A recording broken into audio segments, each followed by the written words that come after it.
Good evening, friends. How's it going? What's going on? Hello, Satellite Sun, Two Hit Good, Bacon Copter, Lodral High. Hi, everybody.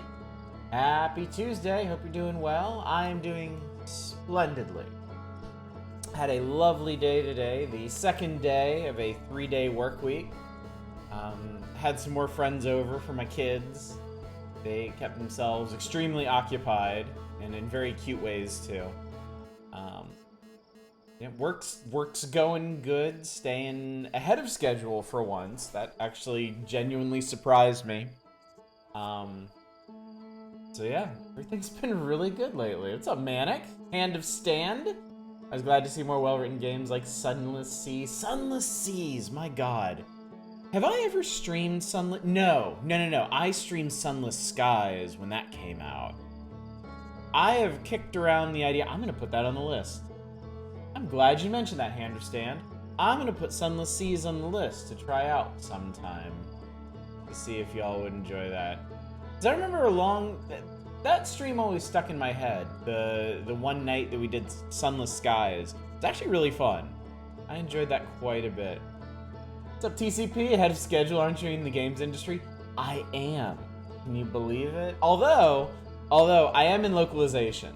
So we're not quite as dependent on the ephemeral black magic that is coding to make our progress. So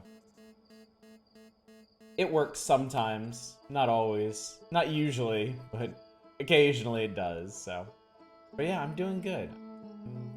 I'm feeling good, feeling fresh. It's a good thing, actually, last night that my earbuds gave out, and I ended earlier than I was planning to, because I actually slept really well last night, and I was feeling pretty sharp through all of today, which is unusual for my aged husk of a frame. Yeah, I needed that extra sleep, and somehow, amazingly, I remember exactly what we need to do tonight. I remember what the plan is, so. This text encoding multi-bit characters can be tricky. But you get a bunch of last-minute nonsense, so just not as frequently as Clear 2. Oh god, yeah. It depends on the developers, of course, but my god, yeah. You'll get changes to like key story text and UI, like literally in the last 12 hours before an update's supposed to go live. It's bonkers what they do. Some of their asks are more inadvisable than others. But yeah, fortunately for us, it's usually just a sign off on something, or like adding a comma, or making sure the capitalization is good. We don't really get stuff like, hey, could you maybe like localize 10,000 words of text by tomorrow? That generally doesn't happen. Didn't know you're in the games industry like real Soviet bear? Why? I am, yeah. I've been in the games industry since I came to LA 12 years ago? 13 years ago? I don't remember how long exactly. My first job was QA tester at Konami, and that sucked. Like, however much you think Konami sucks on the outside, it sucks worse on the inside.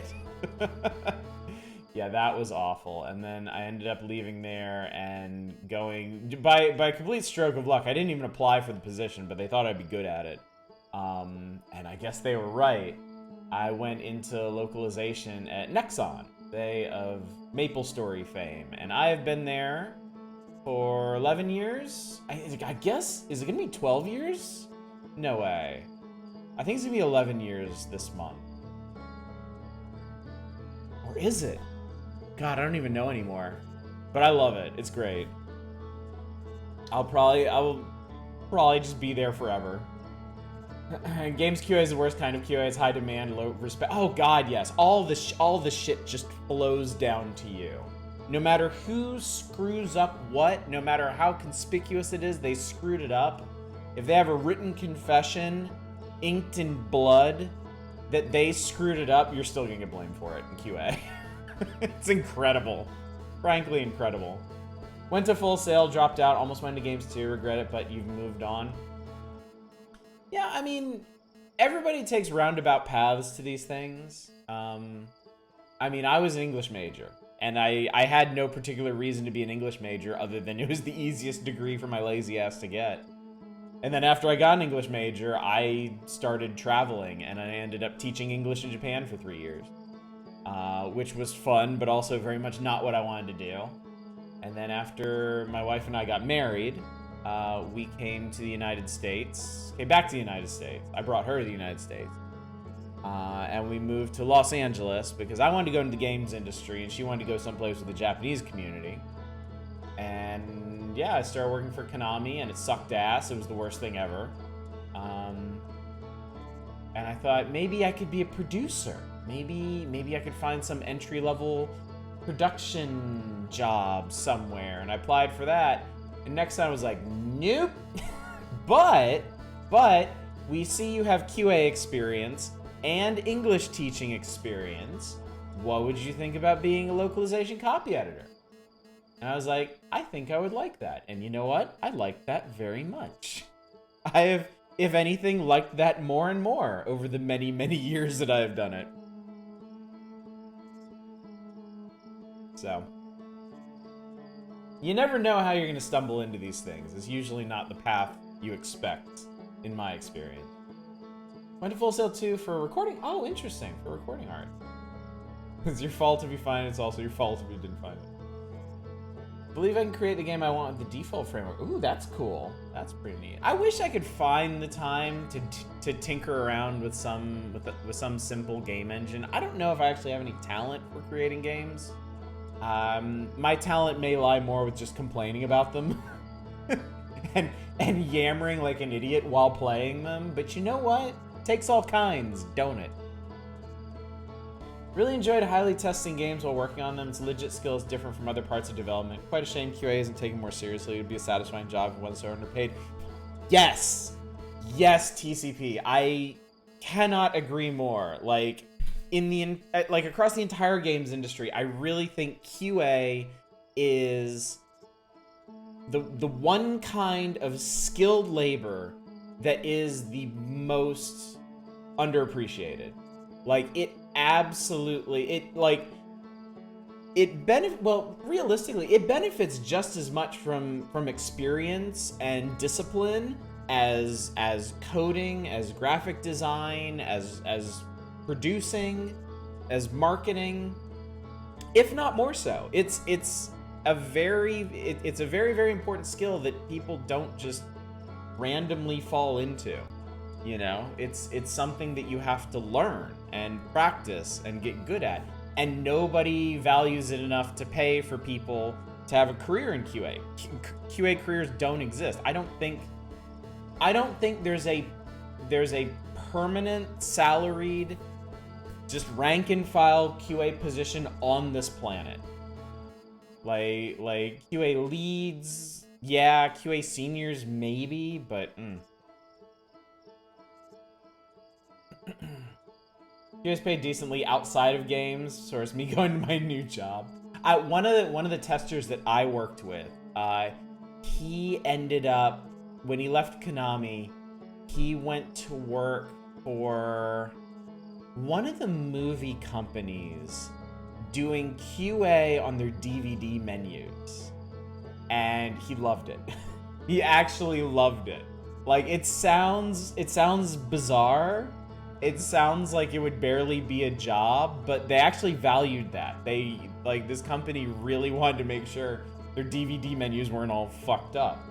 And they treated him really good. And he was like, yeah, it's not quite as interesting as like humping walls in Silent Hill or whatever. But, it overall was a much, much better job.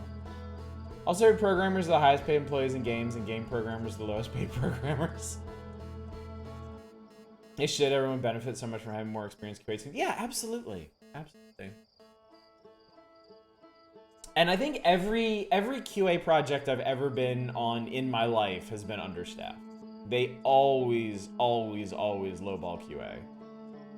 And that is not quite as depressing as how they treat their individual testers, but also it's just endemic of the fact that nobody really takes it seriously. I don't know. Anyway, I'm doing a lot of rambling, but we have work to do tonight. We have many mysteries to unravel and more than a few threads to pull. But before I get started, I will remind y'all that we are currently voting on our next big Monday-Wednesday game to play. There are 9 options. I know, it's overwhelming. It's huge. But if you've got the Dragon Coins, if you have the channel points, feel free to vote for as many of those games as you want. If you like 8 out of our 9 options, you can vote for all 8. All I ask is 1 vote per game to keep those wealthy and Dragon Coins from just overwhelming the popular vote. We do practice some... We have some loose belief in democracy here. Gonna be one of those nights, is it? What's up, Bangcopter?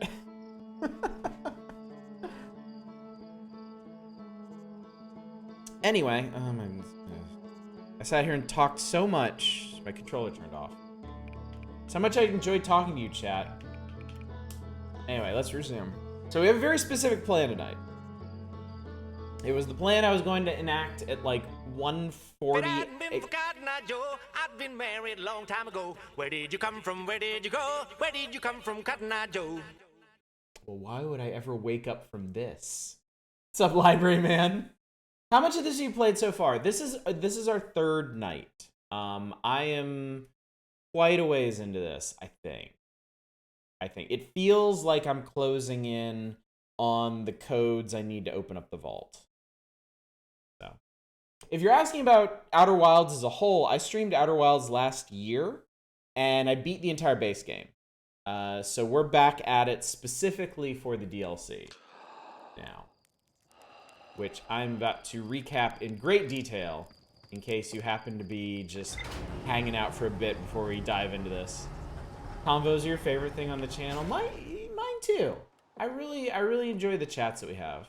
And I apologize. I should apologize to all of you. Regarding... I want room. I should apologize to all of you for sometimes getting too caught up in the video game that we're playing to really engage in a deep and meaningful Discord.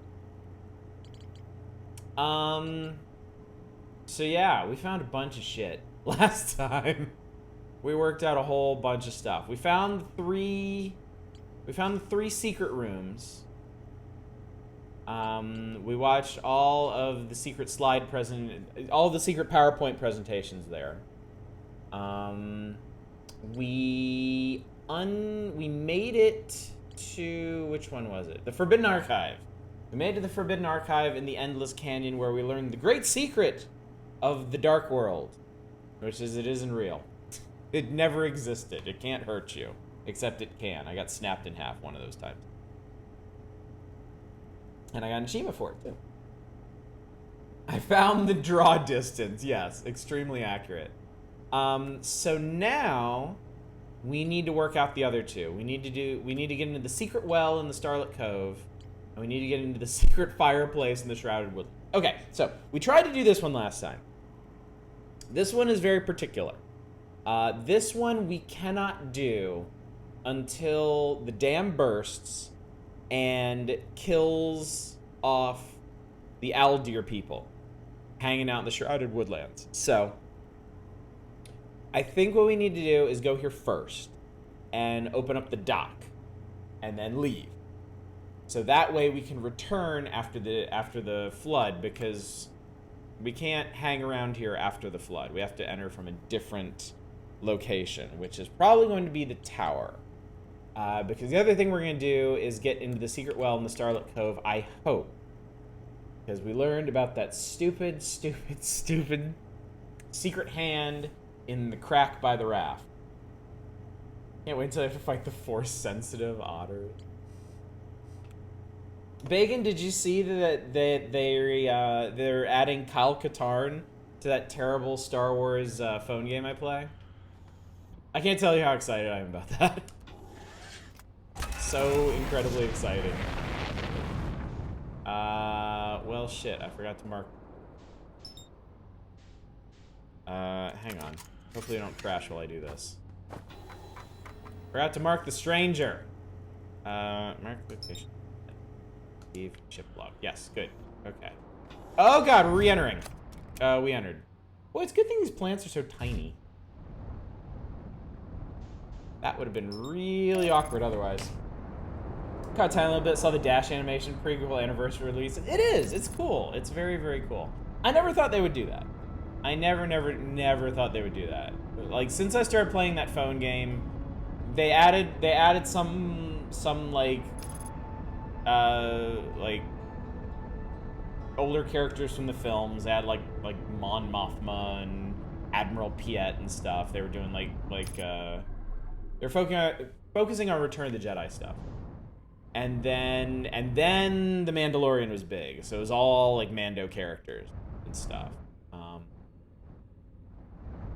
And then Bad Batch was big, so they added a bunch of Bad Batch stuff. So I just assumed that like for the rest of the time that I played this game, they were just gonna be kind of chasing whatever was the big popular thing in the Star Wars fandom, whatever new show or new movie or whatever came out. But no, they're actually going back and adding Legends video game characters, which straight up blew my mind. Y'all know I love Kyle Katarn. Any kind of references to characters in 2021 is pretty fucking rad. It is, isn't it? It really is. I like, as cool as it is to have Dash and Kyle and I guess Starkiller in a game in 2021, I still can't believe they're actually gonna put Mara Jade in. That's the one that really kind of was like,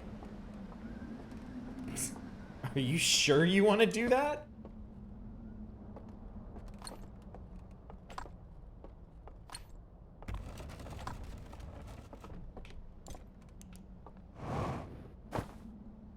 Are you wild? I'm wildin'. I am wildin' out, Reaganomicon.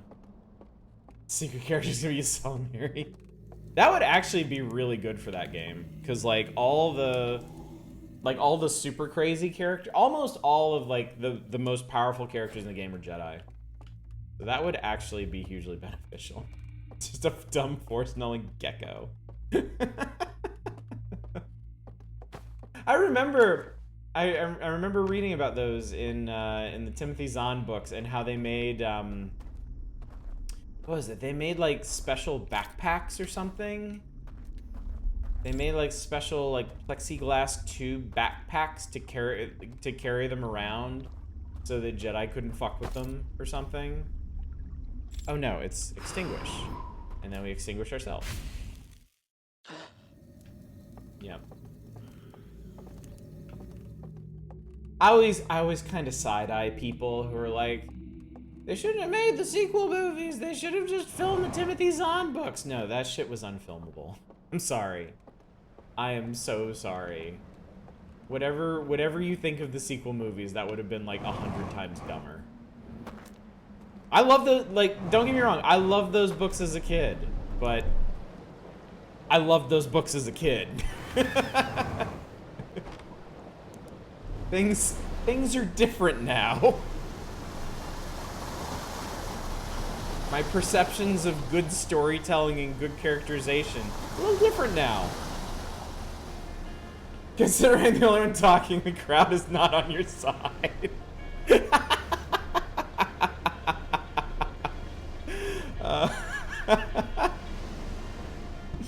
Problem with sequel movies, they weren't unified vision. The third movie had to work to plan what happened to the second. I mostly agree with that. I think the biggest problem with the sequel movies is they weren't planned. That they just thought they could drag different directors into it and just be like, here, go nuts. I mean, don't go nuts. You know, follow what happened in the previous movie. But other than that, yeah, go crazy. It's a terrible idea. Super fucking terrible. Because each movie clearly suffered more than the last one because of that. Yeah, it was super fucking obvious they had no plan by the second. Yeah.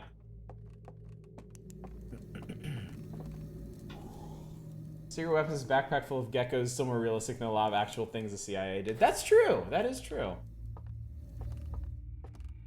I mean, shit, why not? I'll watch. At this point, whatever. Fuck it. I'll watch anything. Slap the Star Wars name on it. Put some fucking gecko people in it. Sure, why not? I'll watch it. Bat bombs. All right, so. Okay. I'm trying to remember what all I need to do here.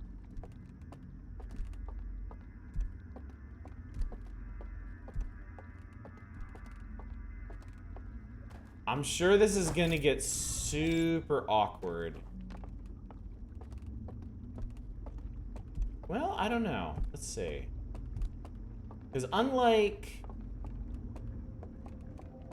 the first, unlike the lodge, I don't need to blow out the lights for the whole place this time. I don't think. Oh god, actually I might. Oh god, actually I might. And that might end up pissing off all the Aldir people. Anything so you watch Cowboy Bebop? Then no, I have less than no interest in watching Cowboy Bebop. I can't even watch the clips people post of that.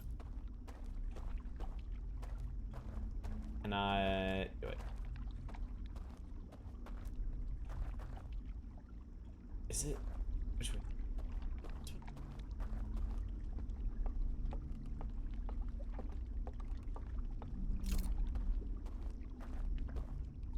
It's... Oh god, was it on the other side?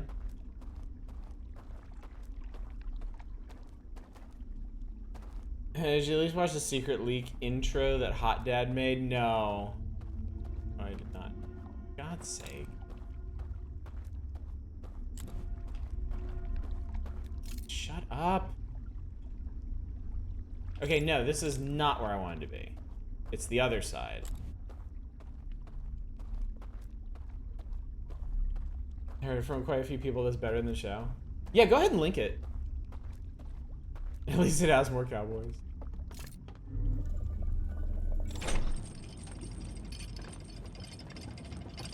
Oh, I bet I know what's gonna happen. I know what's gonna happen. Suck. Okay. So we're gonna go all the way to the other end of this C-shaped village. And we're gonna turn out the lights by the well. And all of the Aldir people who are living up in their fancy penthouses, living their best lives, are gonna come down and be like, "What the fuck have you done?" Da, da, da, da, da. Fury Fighter, dude, thank you so much for subscribing for 20 months. That is extremely generous of you. How you doing tonight? A sec. Did your experience in localization allow you to have moments where you suspect something is poorly localized even if you don't know the language it's localized from, or do you feel you can only happen with language? Yes, that absolutely happens. I do a lot of work. A huge amount of work, in fact, based off of context. Based mostly off of context. So yeah, it is usually pretty apparent if something just doesn't fit right. I know this is not. God, where is it? I don't know, German. This feels like a really poorly translated idiom. Yeah, I mean, I'm mostly work in Korean, so. I've learned enough of the quirks of Korean to English translation that I can recognize when something is off. Oh, God.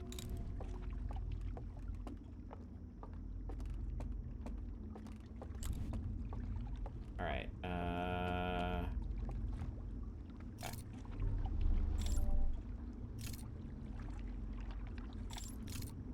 There is a thing here.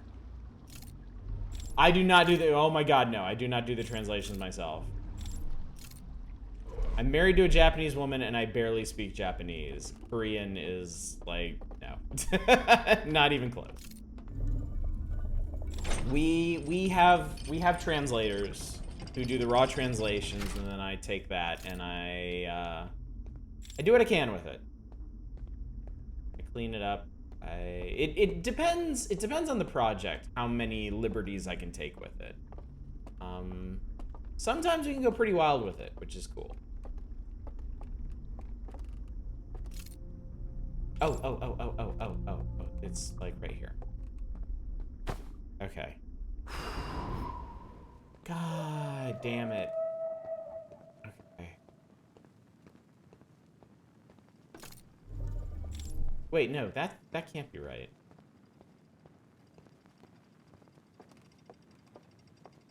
I was doing Korean to President Dars, he knows what BTS are saying and can translate on the spot. Oh my god, they would love that if I could actually do that. They are huge BTS fans. Okay, where am I getting teleported to that's going to completely suck? Yeah, they totally just... Alright, here we go. Fuck, he is like right there. Yeah, oh fuck, he's like right there. Shit. Do not want.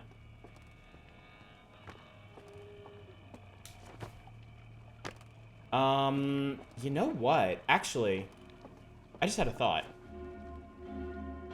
Fuck this shit. Yeah, I know. Shut up. This will be easier if I just start from the beginning. You did more the localization part as opposed... Yes, oh shit. I dozed off for way too long there. Yeah, my whole thing is localization. Taking the raw translations, making them sound more natural, doing what I can to like spice up the characters, that sort of thing. Translator gives you a 1,000 yen shop and you change it. Yeah, exactly. I had one of my favorite ones that I ever did was... Oh shit. Okay, so that was the dam. Okay.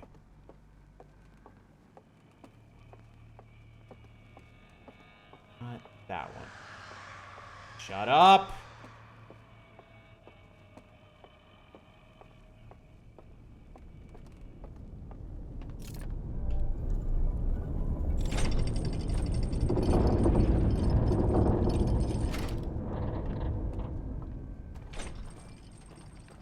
Funky.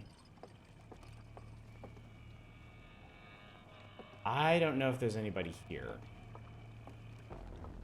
There is! Did you see his fucking hand there? He's right there. Oh lord, he coming.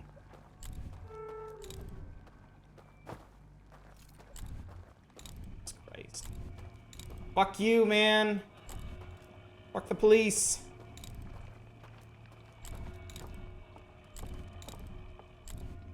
Oh, fuck. The stairs are on the other side. Okay. I got it. Hang on. I'm in a fucking hurry here. Jesus Christ. There better not be somebody down here. I will be pissed. There's definitely somebody down here. Fuck you, dude. Oh god, there's one right there too. Shit.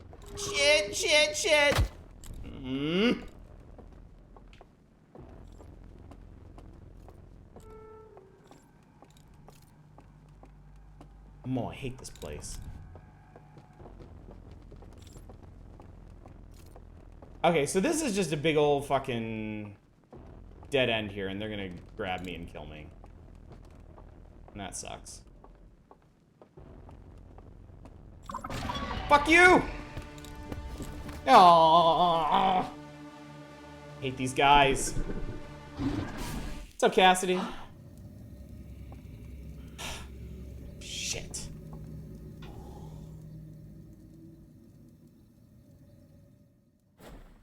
How you doing? I've been better. These Aldir dudes are giving me a real hard time. It's okay. It's okay. I know what I need to be doing. It's just gonna take some doing to, you know, do it. That did say roast a marshmallow, yes. You can roast a marshmallow. And eat it. And I'm sure it's delicious. I'm sure Hearthian marshmallows are just primo shit. After playing Metroid Dread recently, it was pretty tame death. So they build up... I'm actually really impressed with what they did in this game. They built up these dudes to be really scary and, like, really imposing.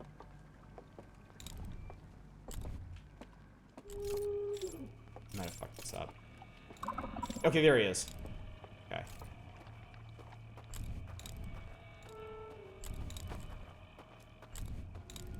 Okay, good. They managed to build these guys up as really, really scary, but then when you actually end up around them, like, they don't actually seem like such bad guys. They're just creepy. Like, the main thing is that they're just really fucking creepy dudes. And not through any particular fault of their own. He is, like, right there. Like, right there, right there.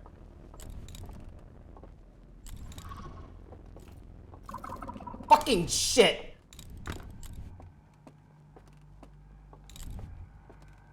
Oh my god, get me out of here. No, fuck you!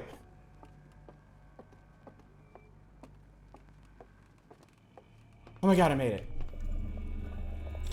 Oh my god, I made it. Okay. Jesus Christ. Now, the only problem is if the fucking tower collapses before I find what I need to find here.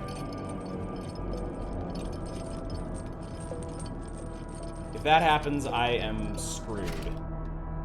Open. Burned, of course it is. God damn it. What the hell else is here? Okay. There's gotta be a slideshow. Oh, fuck, there's 3. Oh, man, there's 3 of them.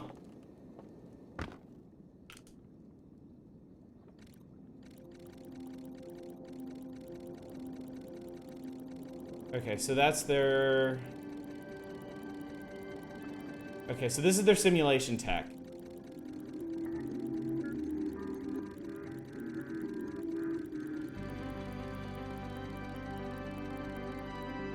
Okay, I think that means they can actually stave off death using their simulation tech. I'm sorry, I gotta blast through these because I'm really worried the tower's on its last legs here. If I don't get through all of these, I gotta come back. Okay, we found the Eye of the Universe. It fucking sucks. We hate it. Fuck this place. Fuck this thing. Fuck this building in general. Let's build a thing. Let's... I'm sorry, you did fucking what? Wait, they... What? Okay, we're gonna rewatch that one after I flip through this last one. But I think they managed to, like, contain the Eye of the Universe? Okay, so that's the alert system. Okay. Okay, that's pretty simple. That's just how they pull people back out. If you do it to a dead person... Oh, the dead ones can't be pulled out. At least not by the alarms. Okay, okay. Let me check for another reel. Just in case I missed one. No. Okay. Okay, good. Alright, so I've got a hot minute to comprehend this now. So this is the complete version of the one we saw before. They scanned out the eye. They saw, I guess, the end of existence, which the eye is like an engine for. Ended their religion. They built...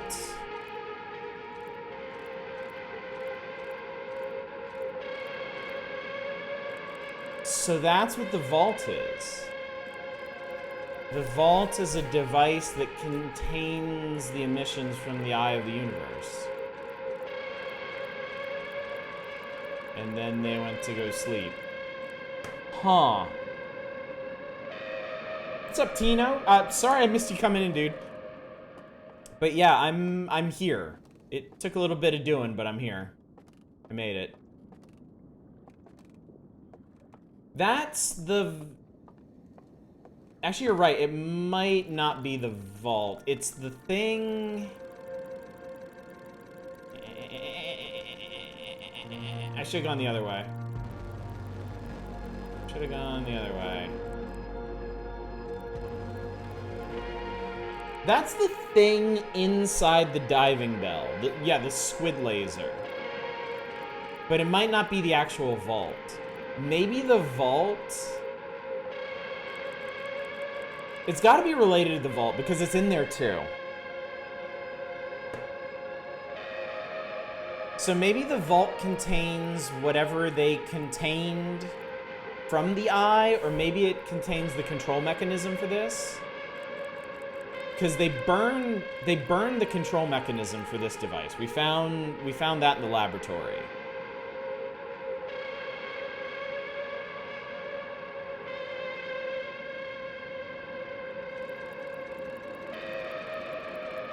Okay. I guess that's that.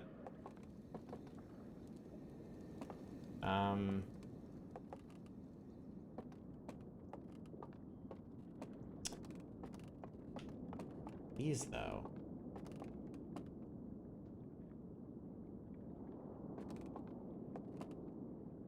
I don't know what I'm supposed to do about that.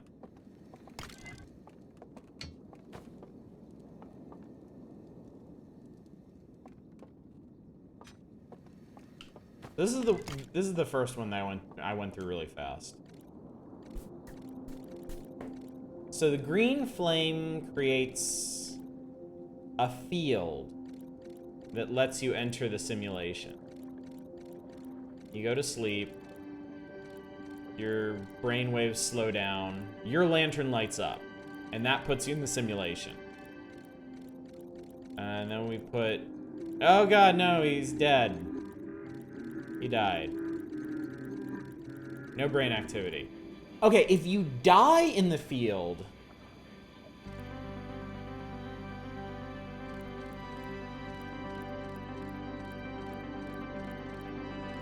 If you die in the field, it puts you in the simulation permanently.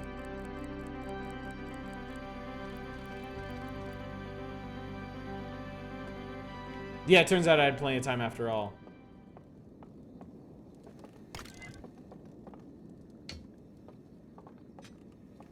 And then this was the one that established that the dead people don't get kicked out by the alarm system. The alarm system triggers the brain. I mean, the alarm system just wakes you up. That's how you get back out. But the dead people, there's no brain activity to trigger, so they don't get pulled out. I'm not really sure why that's... I just had a really fucked up thought. I wonder if it's the same one to hit good. There is...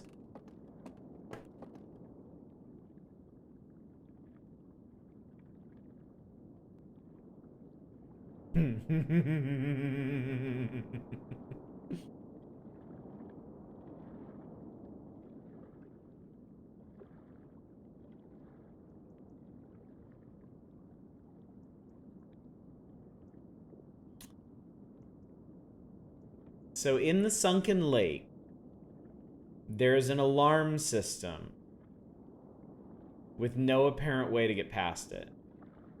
The lights can't be deactivated because the light is streaming in from above. I guess that's how you're supposed to get past it.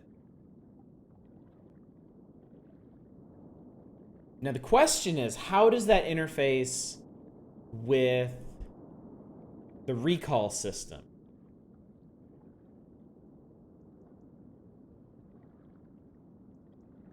Like, if I kill myself, I guess by, like, sticking my face in the fire at the Sunken Lake fire. If I stick my face in the fire, will the recall system get me before the simulation does?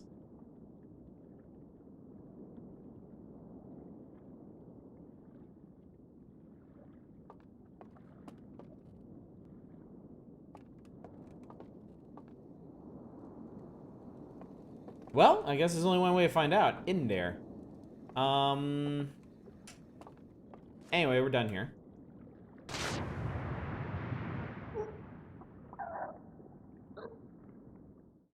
The recalls, the time loop system.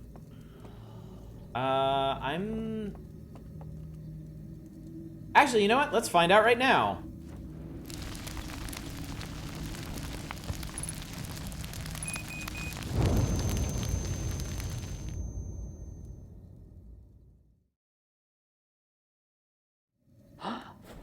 It works! It fucking works! Okay, cool. Cool. Because part of me has been wondering this entire time if we're gonna have to do something on the stranger that that requires us to shut down the time loop first. Because we saw that the stranger moves out past the supernova. Please give me the time to test this. Please give me the time to test this.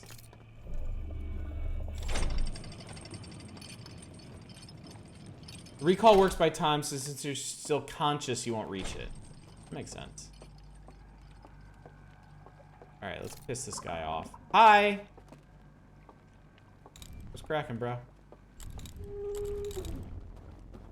So nothing, fuck you! No! No, you asshole!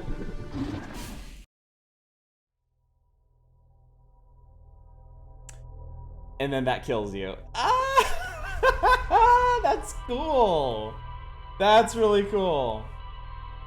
Are the owls just angry or insane? I don't think there's anything wrong with the owls. I think they just don't want us here. Which I think is pretty legit. We don't actually know much about their culture other than what we can glean from their interest in the Eye of the Universe and their, like, how their society on the Stranger is laid out. They don't actually seem like bad dudes. They are all dead, yes. They are just preserved inside their virtual reality. So let's see what we just cleared up here.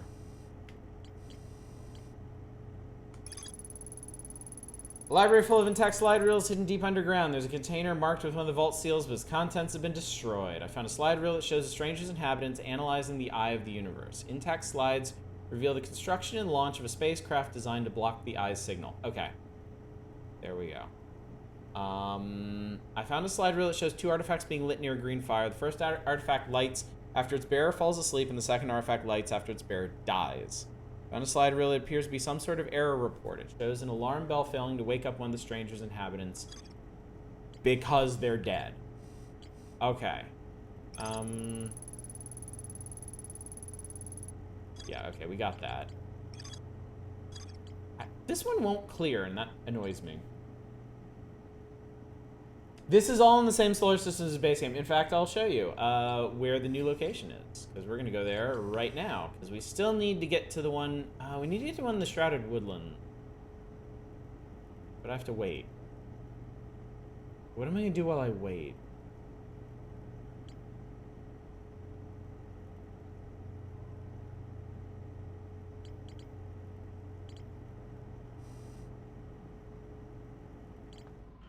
Damn it, it's a shame. Shame how that worked out. Actually, y'all don't answer that one. I don't actually know if any of the new content affects any of the existing planets, but this is it. They basically added a cloaked ship that you have to find in a pretty neat way.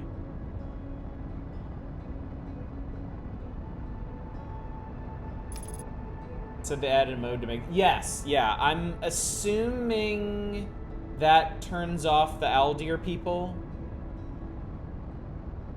Would be my guess. So they can't catch you. But yes, this is the Stranger. It's a ring world built by these Aldir people who came from a different solar system entirely, seeking the eye of the universe. And they found it. And it turns out they were really pissed off that they found it.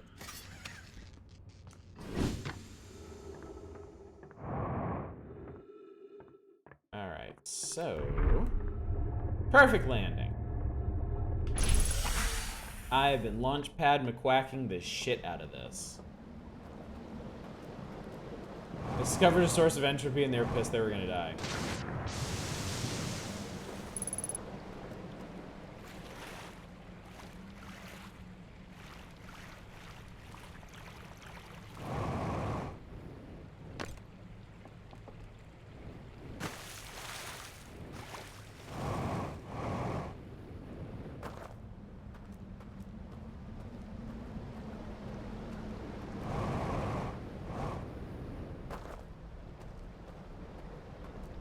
Alright, so we'll go in here, we'll open up the path, and then I guess we'll go to the Hidden Valley and wait there for the dam to break.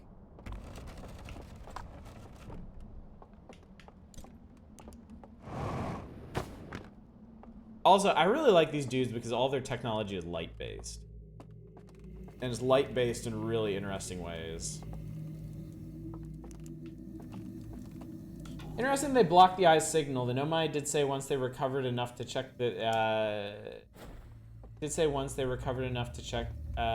that they... That's right, yeah. That's one of the reasons the Nomai got in trouble is because they lost the eye's signal. And now we know that's because of these dudes. Just visiting or suiciding again. So this one, you can't go backwards into these areas. All of it, like, there are three, there's actually four. But for our purposes, 3 of these Shadowlands areas that we have to go into. And they're connected by boat, but it's supposed to be one way. You can only travel from the ones that you've already been to and like opened up the docks for. So this one, we just opened up the dock for. And we can't really go anywhere else from here. So we are going to hop on out of there. And then we're gonna go to a different one. And now that we've opened up that dock, we can enter from a different way. Because when the dam here breaks, which is right there, when that dam breaks, it floods out this entire building, which extinguishes our flame and pulls us right out of the simulation. But, as near as I can tell, we have to get into that particular section of the simulation after the flood. Rama really starts going fast when that dam breaks. So we're gonna enter from another location that's safe from the flood. The tower is mostly safe. It starts to tip when the flood happens, and then right before the supernova, it pitches over entirely and floods and kicks you out. But the third fire, the one at the Hidden Valley, is up super high and safe from all of this. The dock for when the water is high, or the what's up dock.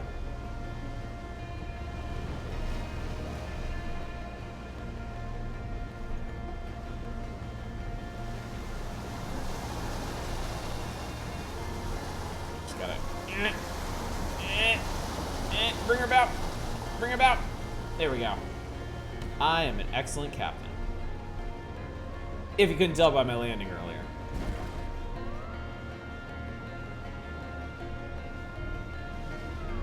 There we go. Hydro, I gotta ask. I saw you were streaming Final Fantasy VIII earlier. I was there for a teeny little bit of it, between snippets of work. How are you finding it? Best Hearthian captain on board.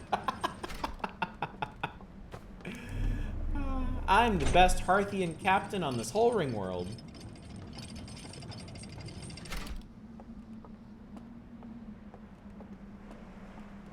Whee!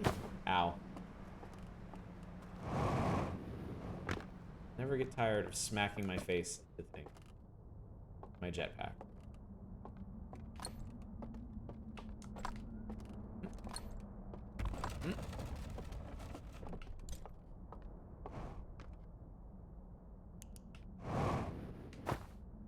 I had a very sudden and unexpected brain fart there where I couldn't remember what button my flashlight was.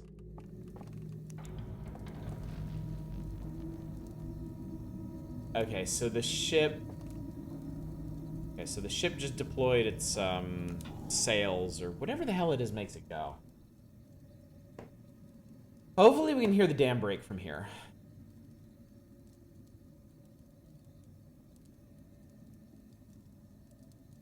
I don't know how long this is going to take, though.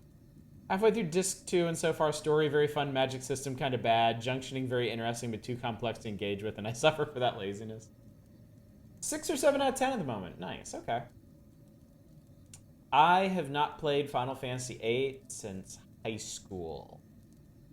And I didn't like it at the time. And then after I finished it and reflected on it, I kind of liked it more and more. So I really wonder how I would feel if I went back to it now.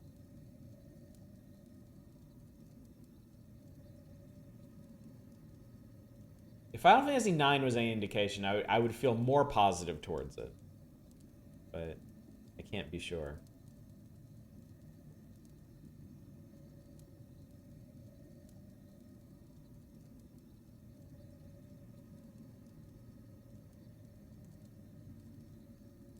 Love some of the control junctioning gives you, but I wish the game was higher res and could be done in 2 menus, not 6.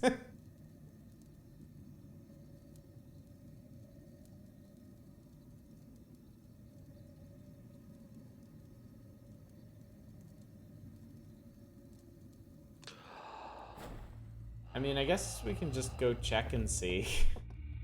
Because I was starting to worry how long that was taking.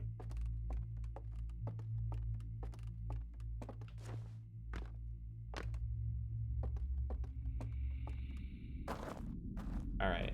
Oh, and it takes a while to get through the lodge anyway, so. Yeah, suddenly Supernova hits. Boom. Boom. Boom.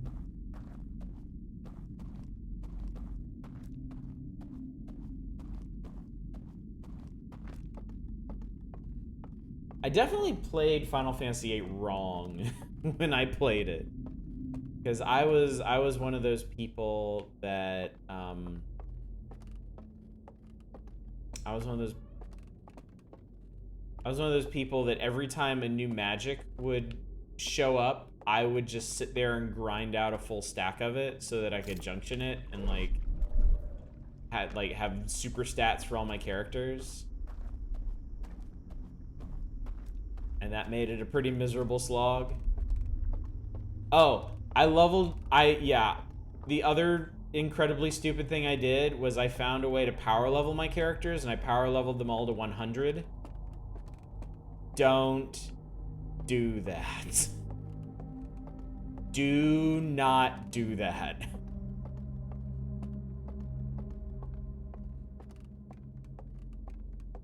There is a really, total amateur hour mistake. That was a disaster. You did that if you weren't on camera, if you weren't making people wait. See, I think I would, I think, by the same token, I think I would very much benefit from streaming a playthrough of Final Fantasy VIII. Because I think having chat around to support/ridicule me would keep me from doing really dumb, unfun things in that game. Even at a high level, I didn't find the game that much harder. You just suck. No. There's a very important mechanical reason why you don't want to be level 100. Yeah.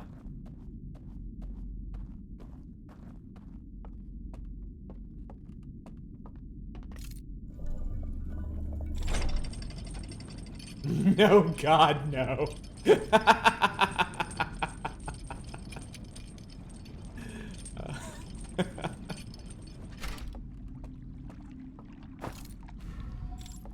Everybody. Whee! Need of you. Oop.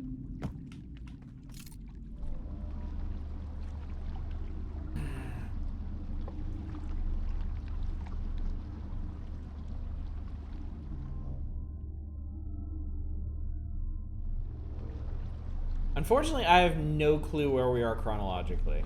I don't know if the flood has actually happened yet or not. I like Laguna and Quistis, which is actually a high number of Final Fantasy characters I like considering post 6 games for Edge. I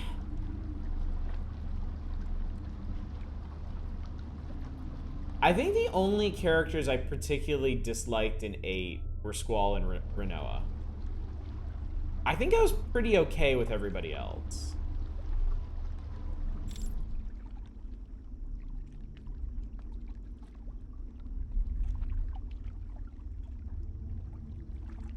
Quistis is not as bad as the others. Quistis was definitely my favorite, though I realize now how incredibly poorly her shtick must have aged. Like,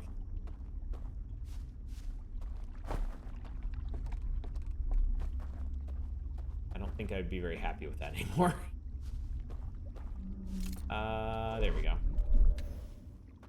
Please play 6 before 8.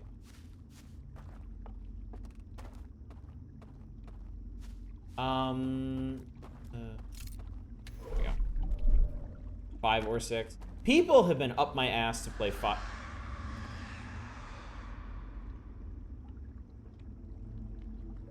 Why did a bunch of people just die? Hang on. I need to check something.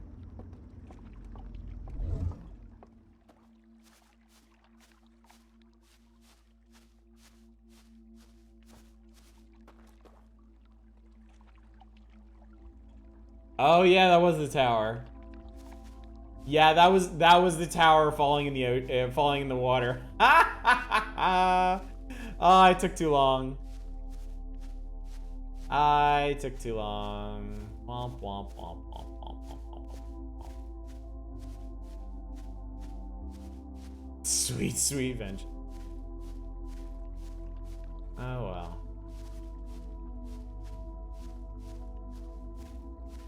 So I'll just enjoy this digital facsimile. I actually saw something over somewhere. Yeah, over here. Is that an invisible bridge, or is that a visible bridge? What flavor of bridge be this? Here you go. Okay, that's a visible bridge.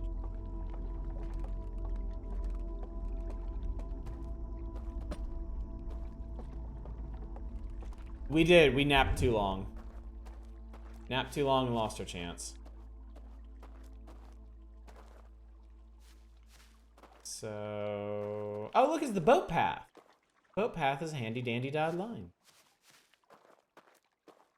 Let's just enjoy a virtual seat here with our virtual mug of virtual beverage. Story of my adult life. Oh, that's weird looking.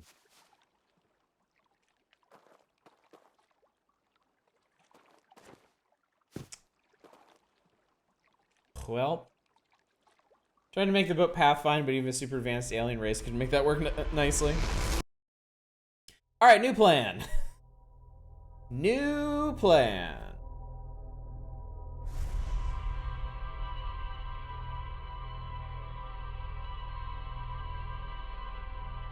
That's okay. I got this.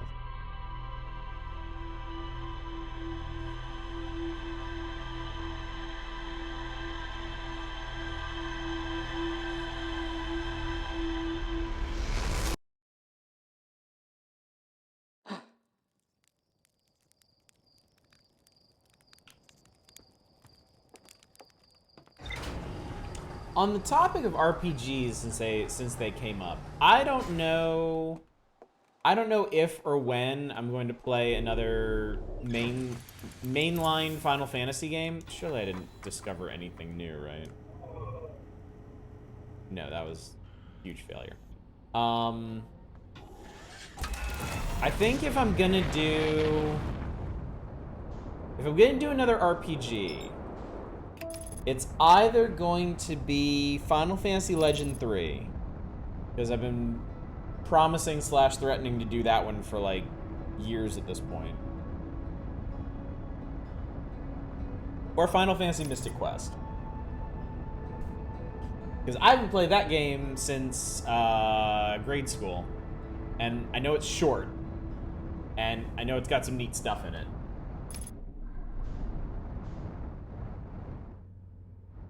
I think realistically, those are the only two RPG. Oh shit! Oh god! Okay. Perfect landing. Flawless victory. Do Mother 3? No. Yeah, I don't think so. Where is Final Fantasy V on the votes? It isn't.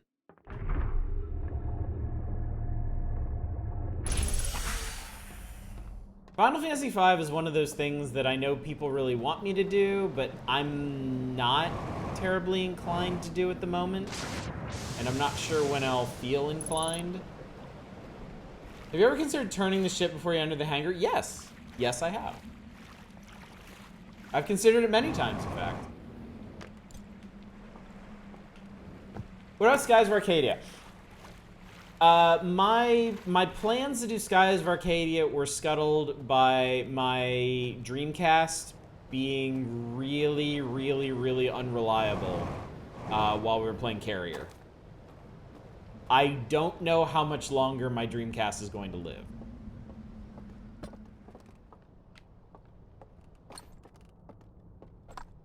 Have you ever played Live a Live? I have not played Live a Live.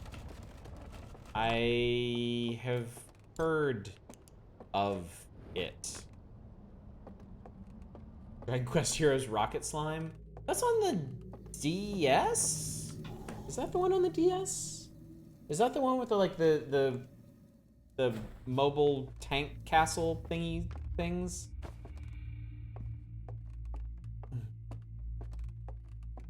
Mystic Quest is only 13 to 15 hours on how long to beat. Yes, I did not own Mystic Quest as a kid. I rented Mystic Quest, and I beat it that weekend.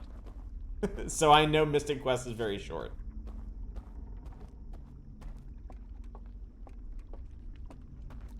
Oh, you streamed Live a Live. Cool.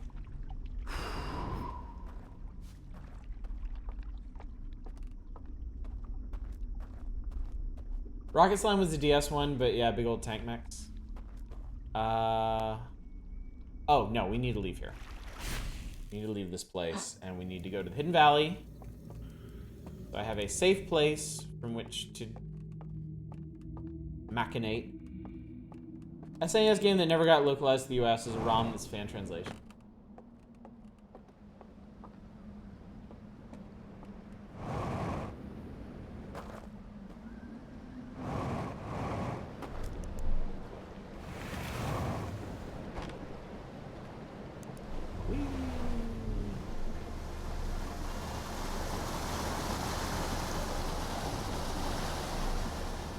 First, live rhymes with give.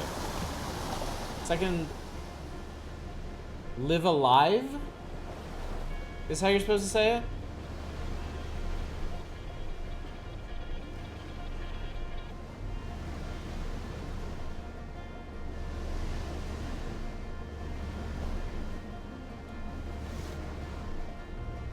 It doesn't make sense for several reasons, but okay.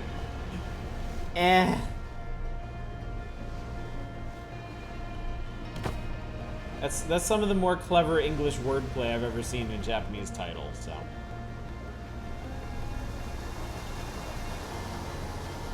Yeah, it doesn't make sense pronouncing both the same either. It's just a really weird title. That's all. I guess if you wanted to play it straight, you would have called it Live a Life. But then that sounds boring. So I can respect the hustle there. Because isn't the whole thing that you play as different characters in different periods or something? Or something? Name a game to touch grass. That probably already exists somewhere in the bowels of Steam.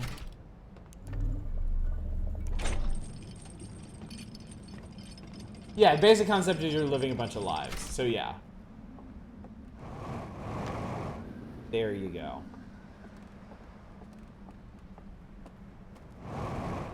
Famed Eternal Darkness trope. Yeah. I always forget which.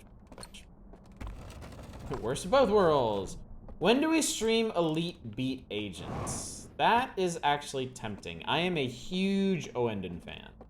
And I never did play Elite Beat Agent.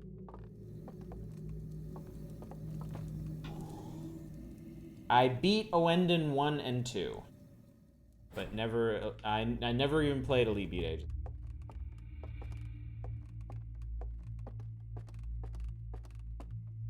No game called Touch Grass on Steam currently. Thank you for checking, Lotro High. I appreciate that. After you stream Everhood or something you're going to do someday. I forget what Everhood is.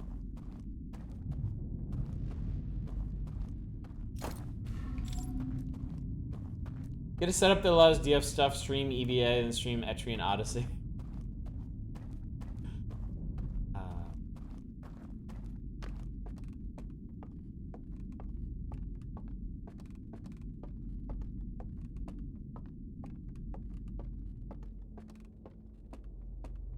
I'm glad that y'all have so many ideas for what kind of stuff we should stream. If I ever, God forbid, if I ever run out of things that I want to stream myself, I know I can always count on y'all.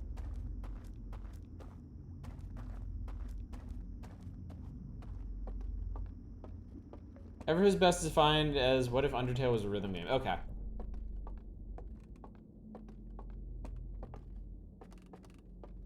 I keep thinking Everhood is a sequel to the Neverhood. Wasn't there a Neverhood sequel at some point? Neverhood was a really fun game.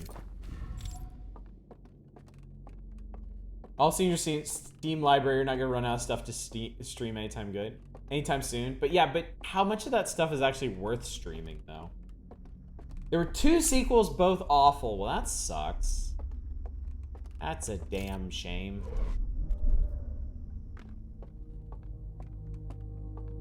Got really good music and a theme you might like once you get deep enough. Okay.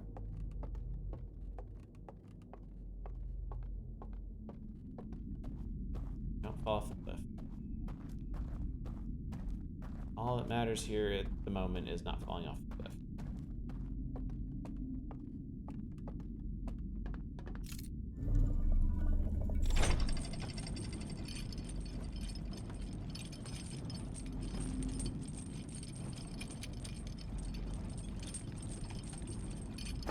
Play every good game and also every bad game that is funny and will be satisfied. Then the rest of the games, just for good measure.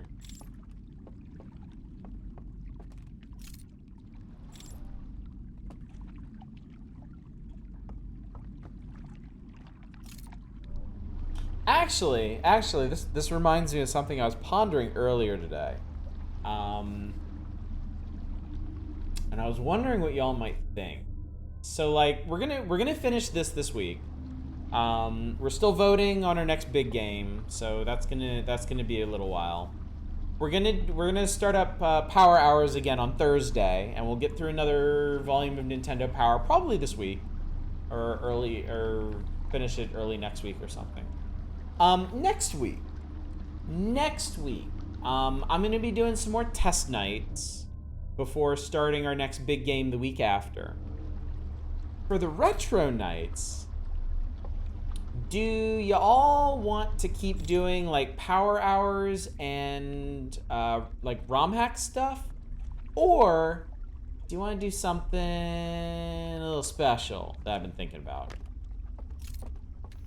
Stream Thanksgiving? Of course I'm streaming Thanksgiving. I'm not going anywhere for Thanksgiving.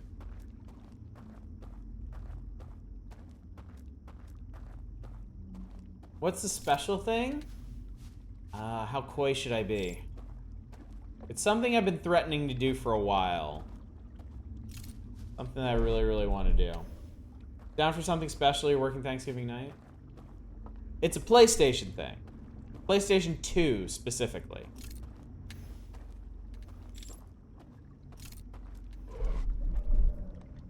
Not the hot tub, where you're never getting a hot tub stream. Nobody wants that. Nobody wants that. Corn music videos for 3 hours straight.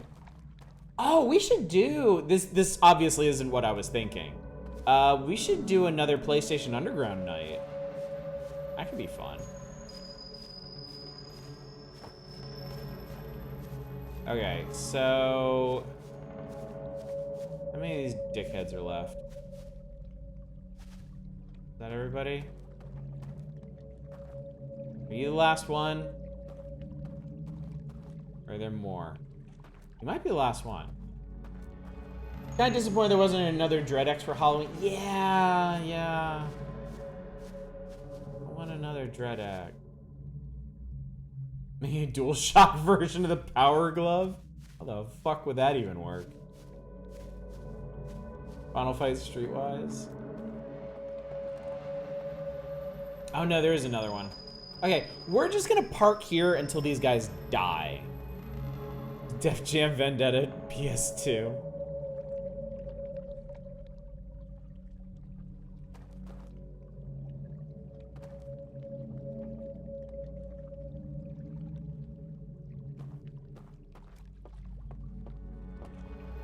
I know, the Guy game. Jesus Christ.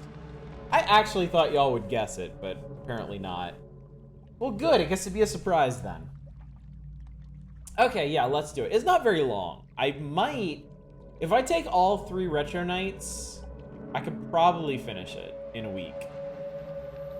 I guess it when being wrong is more fun. Good point. Good point.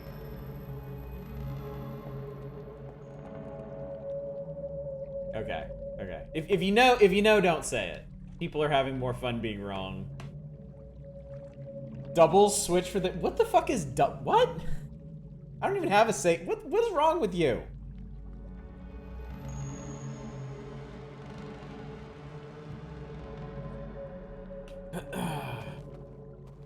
Alright, is that all of them? Are you done? Kingsfield Fort... No! Why are there so many of these assholes? Oh, wait. That's... Okay, hang on. That's the dam. The dam just broke.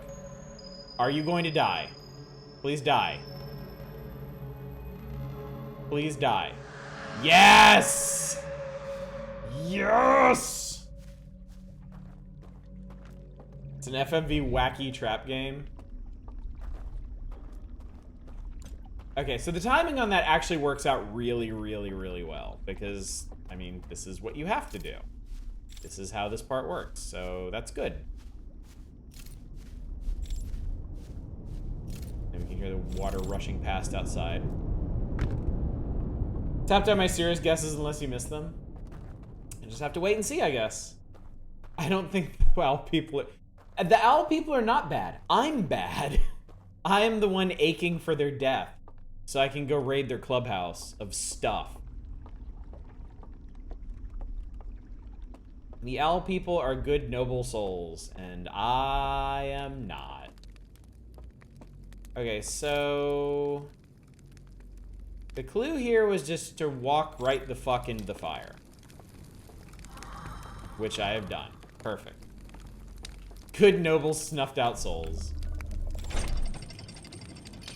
Please don't be... It is not a Final Fantasy game. Relax. It's not Final Fantasy. It's not King... It will never be Kingdom Hearts. Y'all are safe. It's not a Square Enix game. Past, present, or future. Alright. Are you... Are you what I think you are? Are you what I think you are? Nope. You're just... Oh, hey, let's go be disappointed. Yay!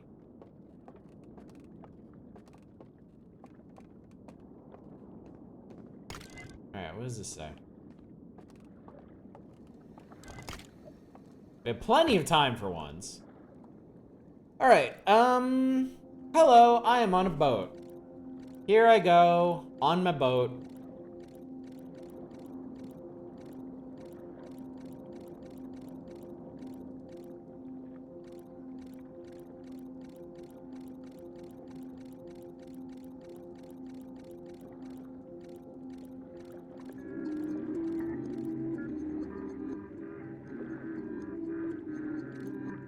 I fucking love this game, y'all. I love this game. Owls speedrunning. Whoop.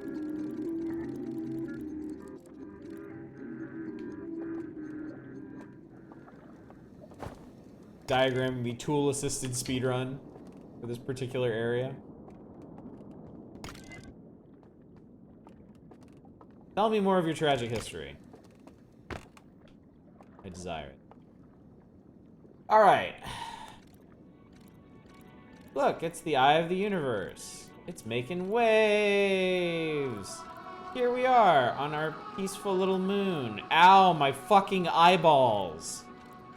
Jesus, holy shit, this is fucking, guys, look at this shit. Holy fuck. There's a thing. It singed my eyeballs. Oh my god. Let's destroy our entire society to build a ring world. No wonder they were so pissed off about this. Okay, that was important context. Wow. You fucked up. Love the suddenness of it? Yeah. Holy shit, no wonder they burned those slides out. Who would want to remember that? That's awful. It's like the version of Elon Musk and Jeff Bezos. Oh, it's so tragic. Although, let's be real, they built a really cool-ass giant wooden spacefaring ring world. I mean, not just anybody can do that. You can take some pride in that, I think. Put their life savings into I. The Eye of the Universe coin can only go up, up, up. To the moon, y'all. Even in space, the muskrats are elongated. They destroyed their home to find a thing that would destroy their home and everything else. Yeah, no wonder they were so pissed off. No wonder they hated everything. Alright, well, we've learned another really cool and important trick. Also, can I get far enough away from you to fuck everything up? Yes! Yes, I can. Is there any neat stuff over here? Quantum moon, up, down, up good, down good, everything good. Oh, I love this. I love how the destroyed data in the simulation is visualized. That's super cool. Okay, so I guess we're done here. I guess also we have time to play with the whole loading screen trick and see what that does for us. Oh wow, that's really shallow water.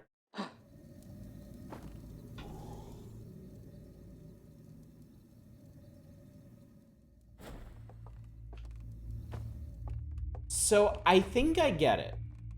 Actually, I'm 99% sure I get it. All three of these secret locations, they're not here to teach us the combination to the locks. They're here to teach us the tricks to finding the combinations to the locks in the sunken lake. Else all your coin disappears into random people's wallets. The first time you played Sims was the PS2 version, really? How did that stack up to the real thing? I actually remember playing the original version of The Sims on PC. And it was clunky and boring. It was not great.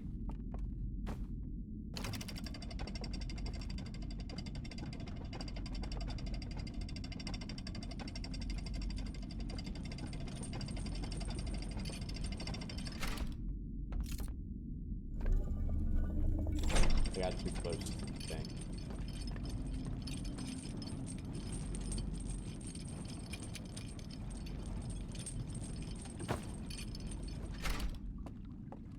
PS2 version was fine. You had fun.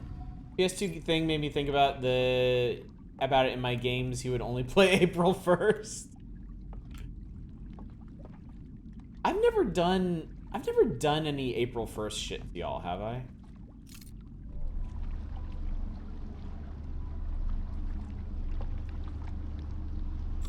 I don't recall fucking with y'all that badly. Alright, let's see if I can time this correctly.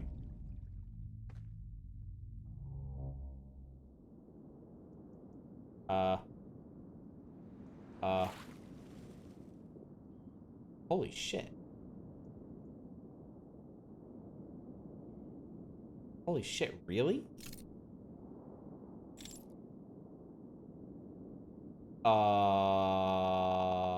Which one? Maybe this one?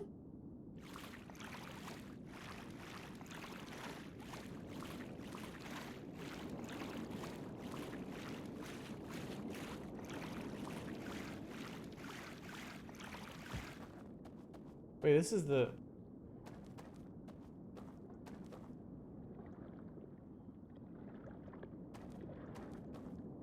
You can't actually get up here, can you? No, of course not. Okay, hang on.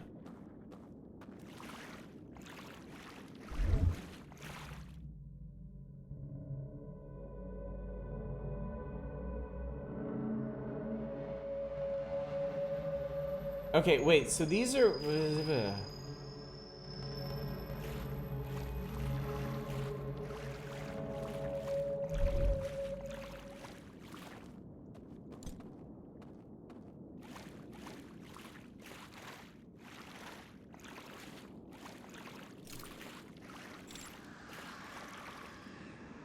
Okay, all of our friends just died.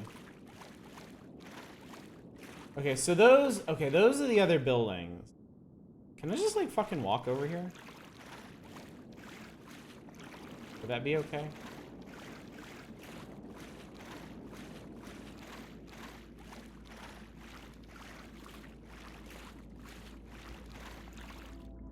No.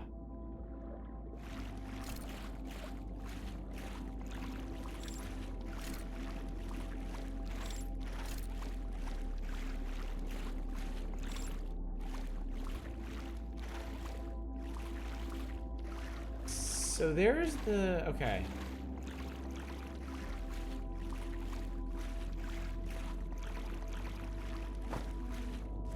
Get up there.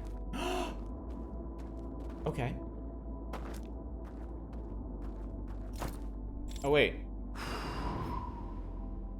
Oh, you just turned them off.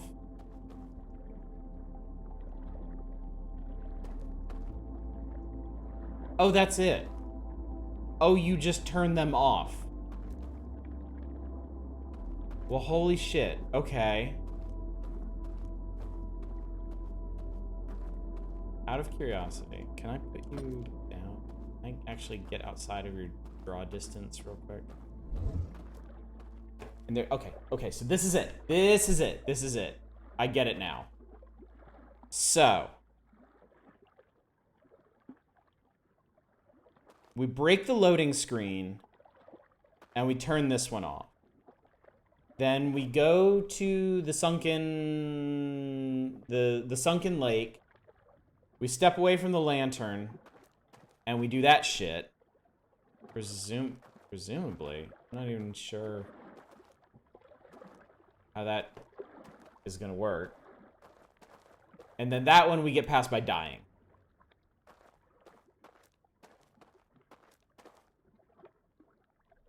That one I'm not sure about.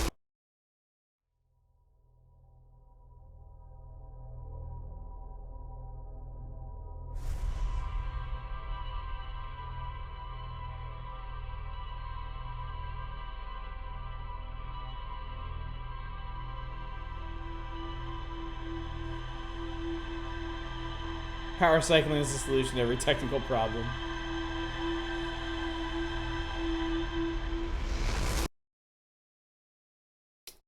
So we might be able to do this. We might be able to open the thingy-do.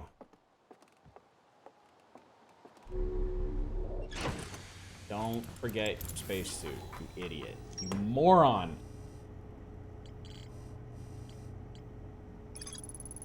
Library full of intact slide reels hidden deep underground. There's a container marked with one of the vault seals, but its contents have been destroyed. I found a slide reel that shows the origin of the stranger and its inhabitants. Intact slides reveal the sacrifice that was made to build the stranger. Found a slide reel that appears to be some sort of error report. It shows one of the stranger's inhabitants jumping off a raft during a transition between areas and falling below the world. So this is the one about dying. One of the stranger's inhabitants dropping their artifact on the ground and walking beyond its projection radius. So that has to be how we get that. The one. So let's, I mean, fuck it. Let's go for it. Let's see if I can open the vault. Just don't let them see you do any of these exploits or be IP banned from their afterlife.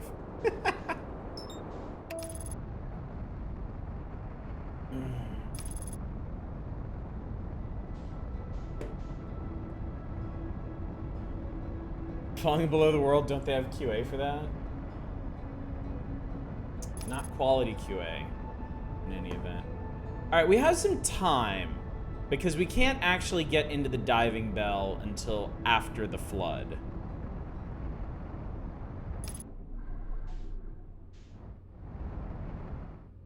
They set their QA on fire when it upset them. All right. There's solid landing.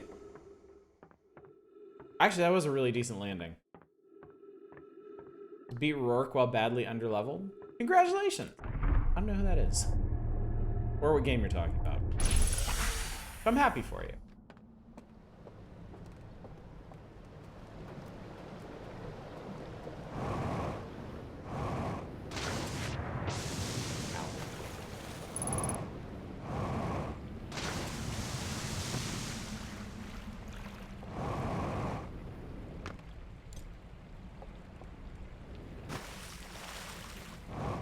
Oh no, wrong way.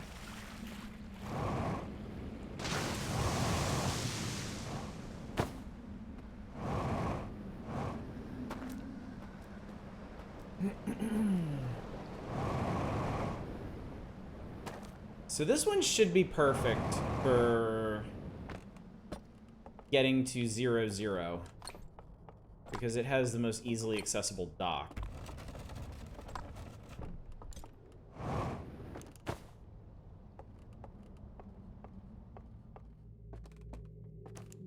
Oh, the new Pokemon?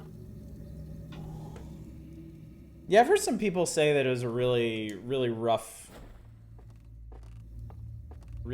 bare bones remake.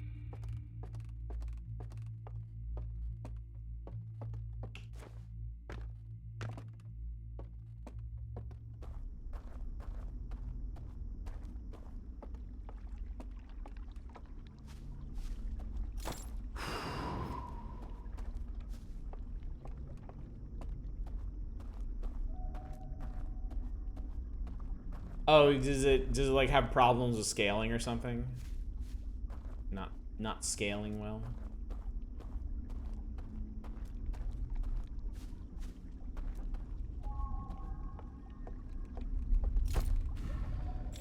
A boat.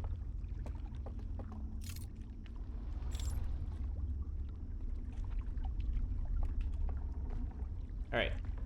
Boat we go.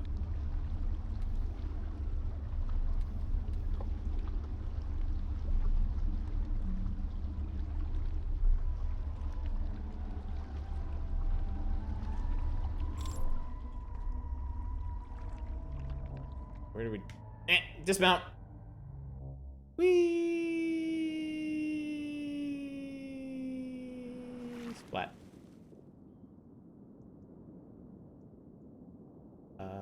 Okay.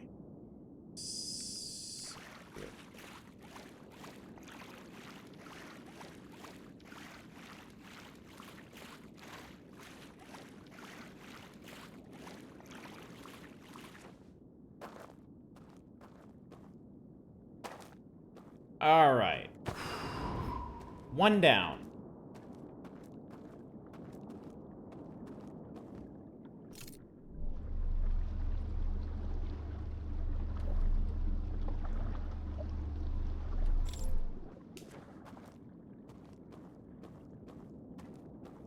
Okay.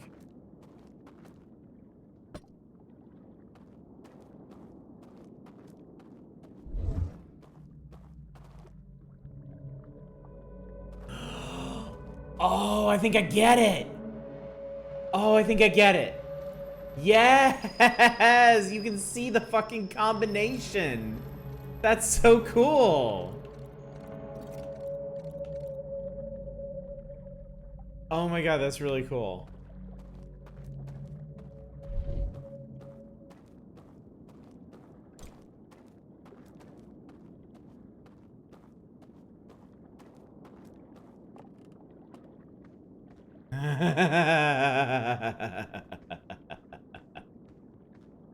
Just glitching your way to the end of your block. You know what? Oh my god, you know what? I don't have to wait to get into the diving bell. I don't have to wait to get in the diving bell. Oh, but wait, if I do it... Oh, wait. I don't have to do it from the diving bell, but we need to do it from somewhere else. Because if I'm in here when it floods, I'm gonna die. Literally die. So we do need to change locations, but I don't have to wait for the flood. Yeah, Hidden Valley Ranch. No, give it back. I need that for science.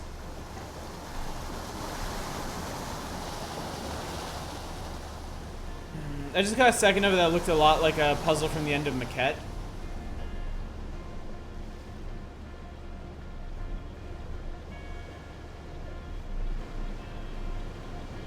I love that we're just totally hacking this thing. We're not doing, wait. No, wait. That's not gonna... Shit. You know what? I actually fucked this up. Because I took the boat across. We do have to wait for the flood. Damn it.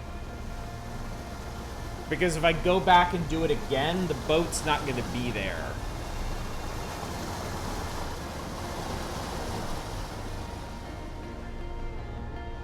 So if I had planned ahead, if I had killed myself when we first went in there, this would have worked out.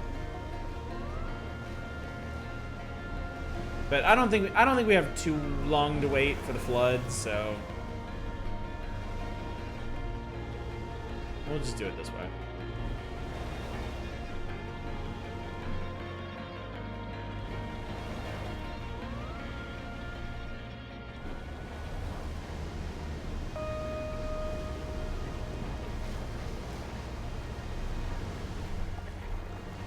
Actually, this will probably... I think this will be the first time we get to see the flood from this angle. So that could be kind of cool.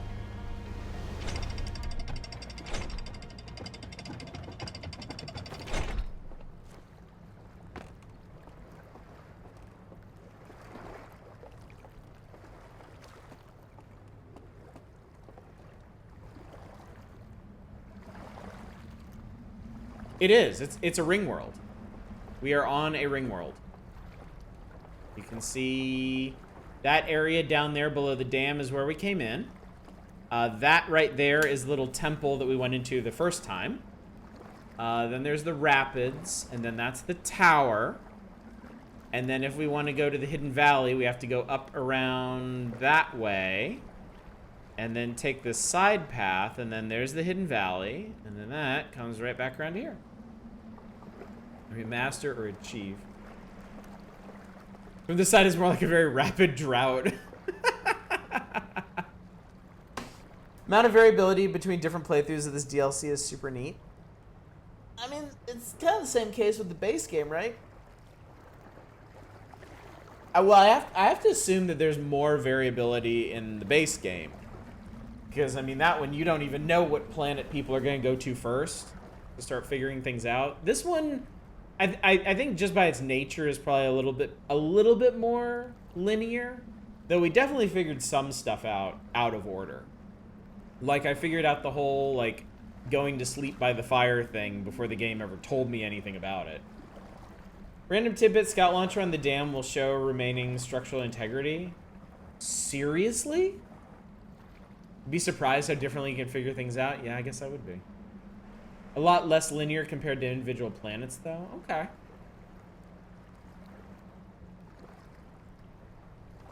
I guess maybe then they applied what they learned from making the base game to make this area way more open-ended.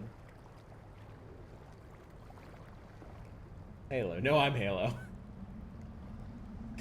You've cracked the code to hit good. You figured out our character's name, John Halo.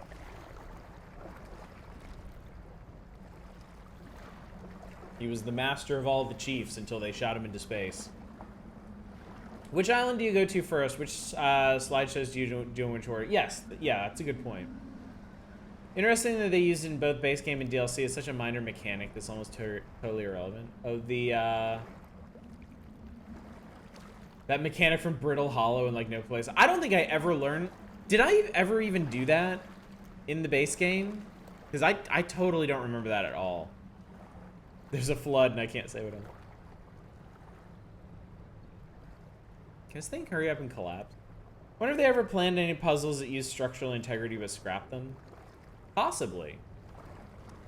Yeah, it seems like a weird detail to just kind of throw in there.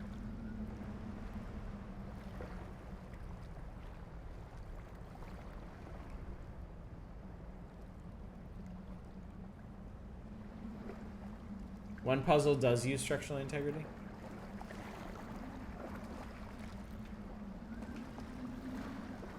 Most people just think it's RNG and sit there frustrated though. Which one was that? I don't remember. I remember some of the discoveries in Brittle Hollow. Like I remember the fort, Brittle Hollow Tower. Oh.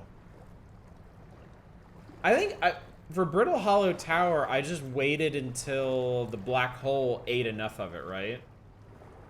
To get in there. It shouldn't surprise me there was a smarter way to do it than how I did it. That shouldn't surprise me in the least. Oh god, that was like when I played Obra Dinn. And like, I figured it out. I beat Obra Dinn on my own. I figured out who everybody was, but I did a lot of educated and semi-uneducated guessing to figure out everyone. And then I went to look something up. Like, I was curious about some aspect of the story, and I found this guide that described how you can figure out every single one of the characters, like, for sure, and I was like, oh my god, I'm a fucking moron. Like, I totally dumbed my way through that game without finding, like half of the clues in it. Which, after I got over my initial, like, wow, I'm the stupidest person who ever lived reaction, I was like... It actually scared me. I was like, wow, this is an incredibly well-made game. That's brilliant. All right. It's really cool to watch the wave go around. There goes the boat. We're not gonna need the boat, I don't think. It'll be fine. DLC could have been its own little indie game. Yeah, absolutely. Totally. Amazing, isn't it? Amazing that it's a companion piece for a game that was already so incredible. These developers are they're just something else. It's remarkable. All right.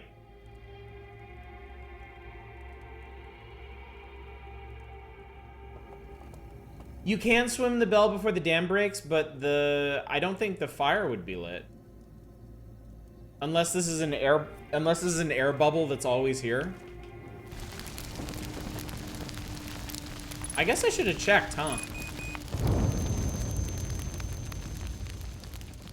Never even thought to check. Hi. Alright.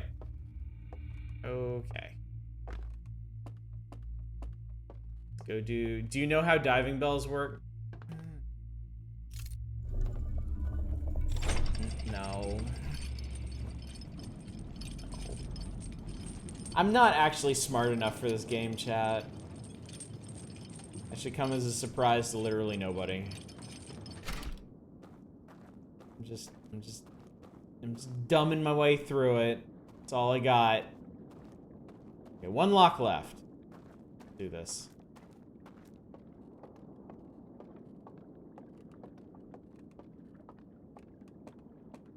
It doesn't even make a sound. That's cool. And boom. All right, what's in the box? What the fuck is in the box? Tell me what's in the box. All right, light some candles, set the mood. It's gonna be amazing. Open the thing. What is it?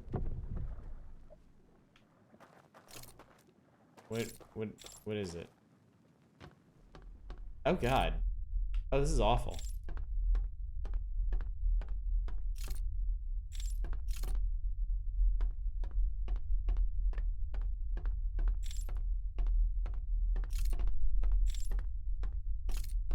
Ooh, what's that?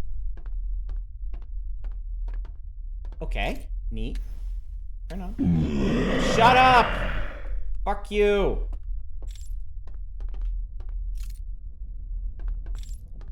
Okay.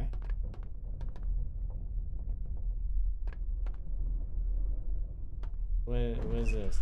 Oh, here we go. Hi. Alright. Here, have my artifact.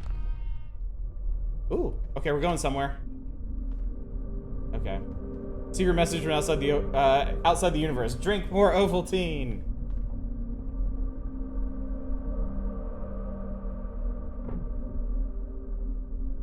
I guess let's have it back. On here. This is some. Oh, hi. Hi. Do you wanna? Whoa, what? Are you okay? What's up, dude? Talk! It's a prisoner! Who are you? What are you doing? Ooh, okay. Okay, what's up?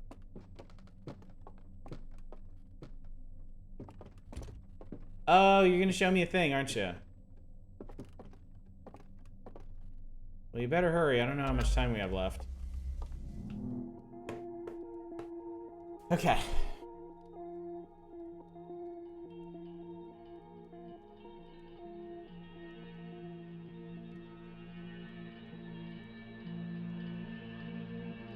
Oh, this was the guy that was missing.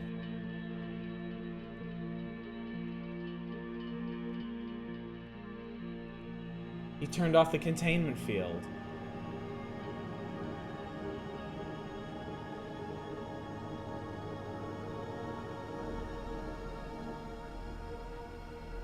They were unhappy. Oh, oh no.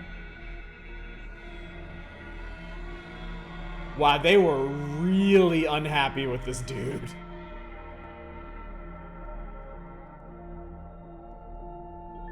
And then they turned it back on.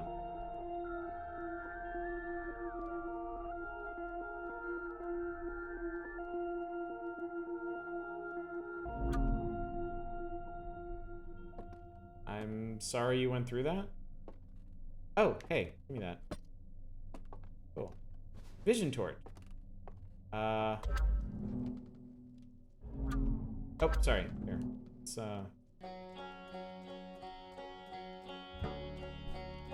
Oh, look! It's the Hearthian story.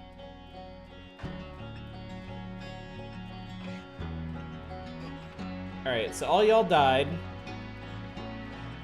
And all your shit fell apart. And your crusty old ship was orbiting our sun, right?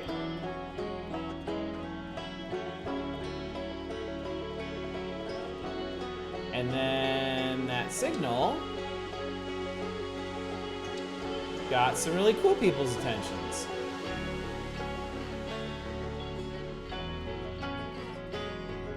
Dude, they figured this shit out too. And they had a way cooler warp drive than you. Well, kind of.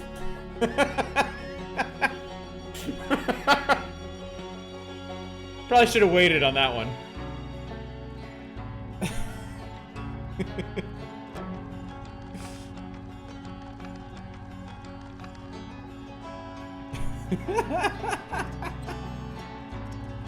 And then they had a really cool civilization for a bit until some asshole comet killed them all. Man, fuck that comet. Seriously. Seriously, fuck that comet. And then we showed up and we were like, wow, who are all these dead people? This is kind of neat. I'm gonna put you in my museum.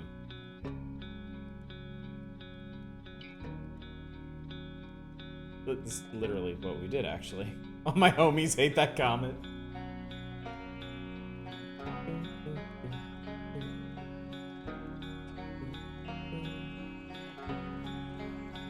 And then I, John Halo, became the next Hearthian in space.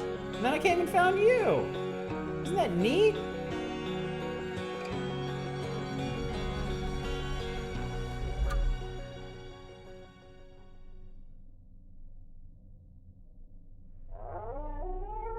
Yeah, isn't that cool? Yeah, his helmet even looks like the Halo helmet. Alright, so... now what? Guess I need this. Oh, he wants it back. Okay. Here. Alright, so what are we doing, bro? What's the plan?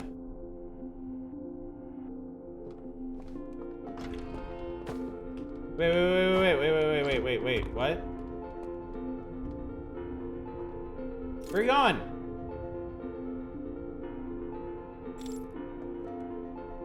That's not cool. Dude, I killed myself to get in here. What are you doing? Buddy, I hope you have a plan.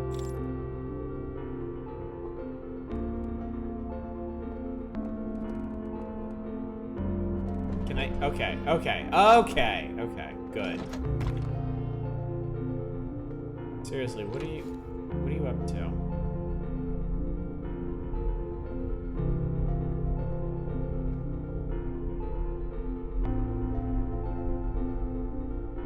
The music is hopeful. Oh, yeah, give me my thing. Come here before you figured out the full story of the Nomai. Does that vision change? That's a really good question.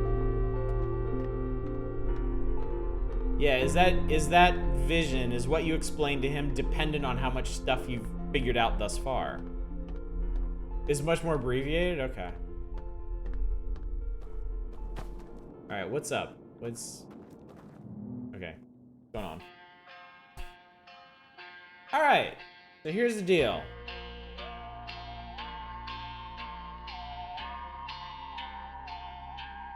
Okay, come with me on my little boat and sail off into the sunset together.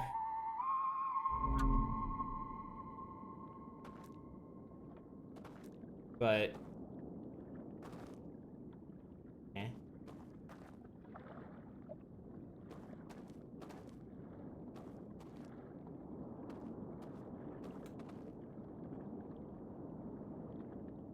so like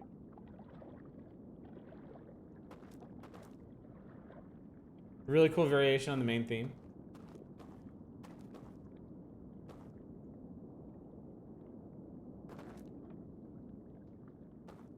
That's the only version. Will you go to the dance with me? Yes, no, circle one left in your locker.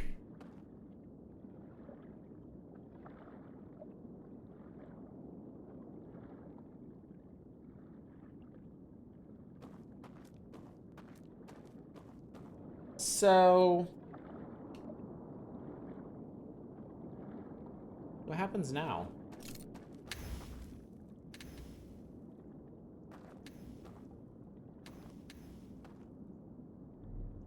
I can't leave here. I'm dead.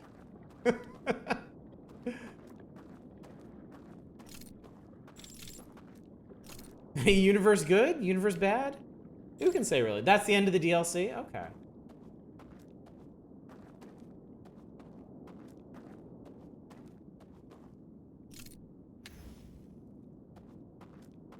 If you have the time, you should refinish the base game. Oh god, I don't remember how to do that. It's... oh god.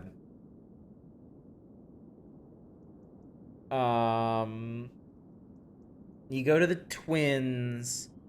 You go in that one tower. You pull the core out of the loop system. You take it to you take it to Dark Bramble, and you find the mothership.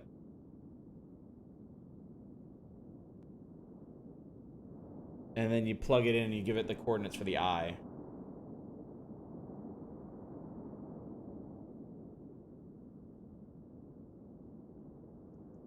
So doing this changes the actual ending of the game, then?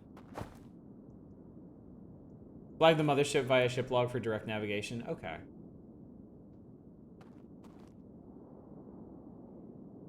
Okay. Yeah, we can do that. So, if there's nothing else to do here, I guess we'll just kind of, you know. You see Force Ghost, Yoda, Obi-Wan, and Anakin. I guess we'll just be dead then.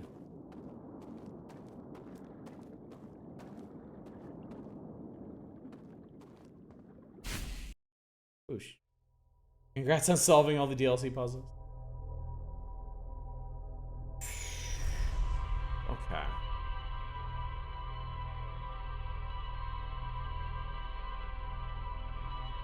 I'm glad I played through it too. That was really cool. Also, save your scout to send in the ball. Yeah, I remember that. I remember that.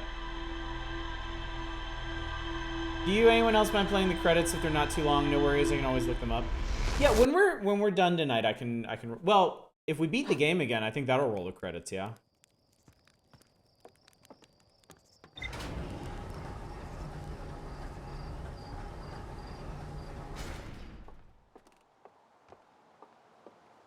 Alright, let's see here. Sealed vault! I met one of the stranger's inhabitants who was imprisoned within the vault! Exclamation point! Prisoners showed me a vision revealing the actions they took that resulted in their eternal confinement. I used the vision torch to share my knowledge of the solar system's history with the prisoner. Cool, we made a friend. We get the credits unless Oddish dies repeatedly, the anglerfish, which it's a distinct possibility. I haven't had to deal with them since we last beat this game, so yeah. What's up, House? Thank you so much for subscribing for 17 months. I appreciate that. Very much so.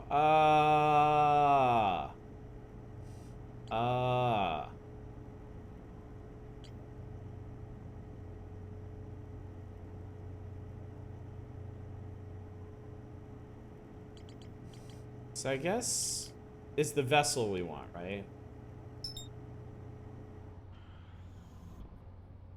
Did you want to try telling Gabbro what you found? Yeah, actually, we can do that. We're gonna have to do it on this loop. Can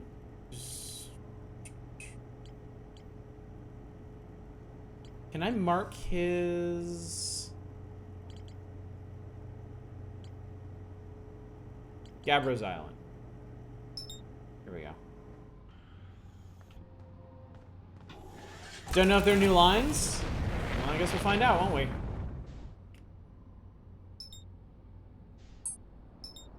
Whoa! Oh no! Autopilot, what are you doing? Autopilot, you're drunk. Stop.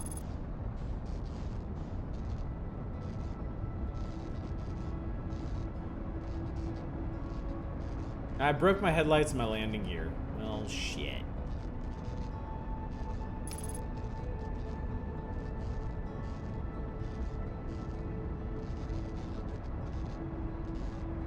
perfect liftoff.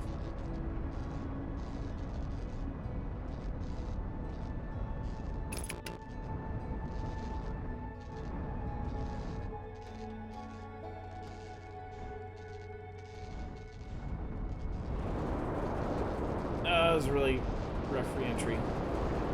Here, where the fuck is your island, dude? Oh, wait. Okay. There it is.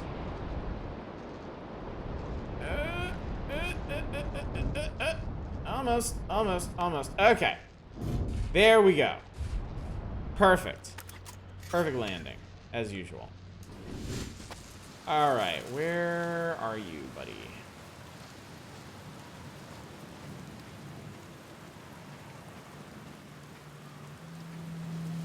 Hello. Heyo, time buddy. It's a good thing I never get bored of rain, huh? I found something.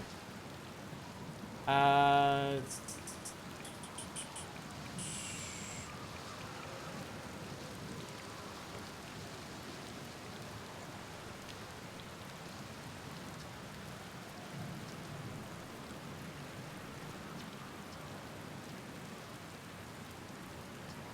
the radio tower is new? Found a photo of you inside the old radio tower. Nice. Do I look busy? I hope I look busy. Must have been from the time Hornfels sent me a check on the deep space satellite. They thought old Spacey might be malfunctioning, but I couldn't find a single thing wrong with it. Which is probably how I got a shot of my beautiful be-helmeted face, come to think of it. I just thought it was kind of sweet. The best way to find old Spacey is to use a map that's generated by the satellite itself, isn't it? Like it's inviting us to visit. Good old deep space satellite, always making sure we know where we're going. Why'd Hornfels think it was broken? Dunno. Hornfels probably told me why, but Hornfels tells me lots of things, and sometimes I tune out. Or pretend there's a signal interference and I can't hear them. Best guess says the deep space satellite must have sent Timberhearts some weird pictures, but like, what's considered weird for a satellite, you know? Anyway, if you ever want to visit old Spacey, fastest way to jump in your ship and use the solar system map blocked on the satellite. Nah. Found something. I guess that's it.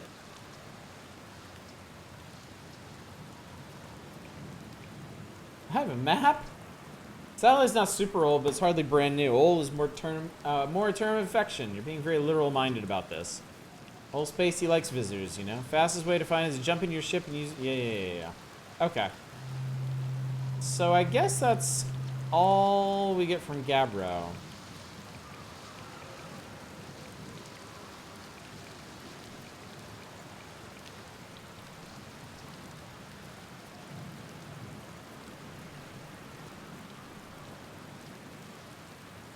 Makes sense. There's a new dialogue trigger referencing the unknown language results on the first text in the stranger's landing bay.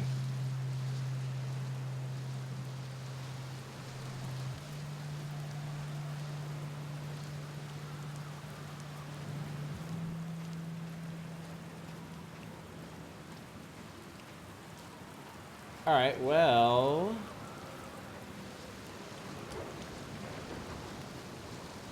I guess we might as well restart the loop. Yeah, it does give hints to find the stranger. Yeah, okay. Let's go ahead and restart the loop and see if I can actually finish this thing. Again.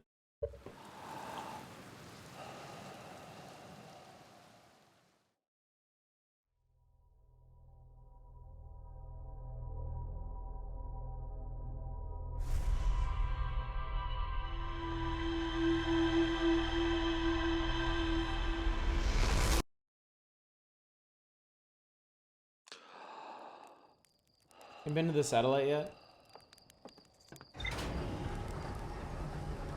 You mean the satellite we were just talking about?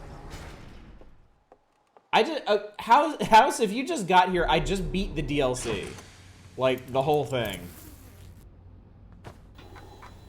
So we're gonna beat the game again because apparently finishing the DLC changes the ending.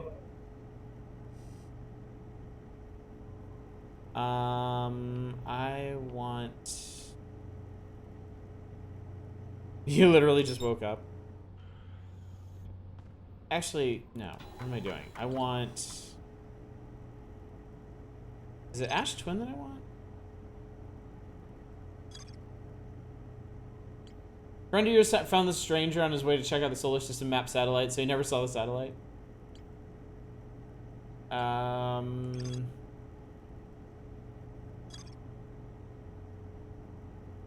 Changing the base ending is a cool way to end the DLC.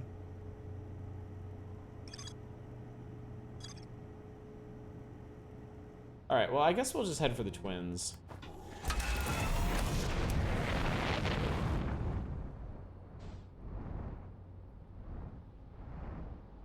Where are you?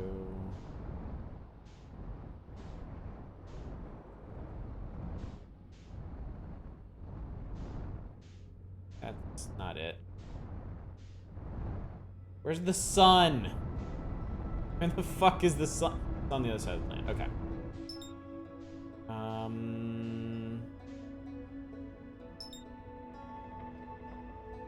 Ash twin that I want. And I say I found the stranger, I mean I ran into the zone shift. Yeah. The cloaking zone for it, yeah.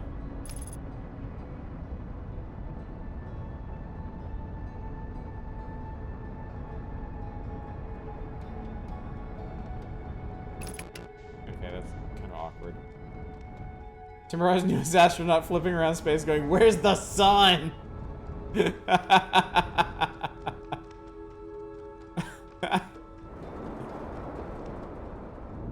Oh, there.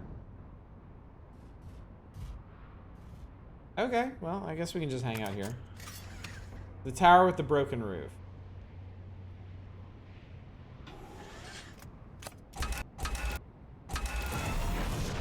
So we have to wait until the sand transfer starts, right?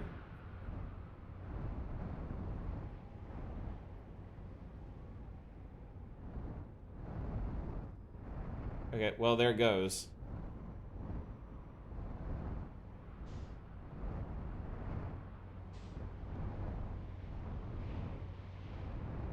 About a 4-minute nap at the campfire. That's okay. I can maybe be patient.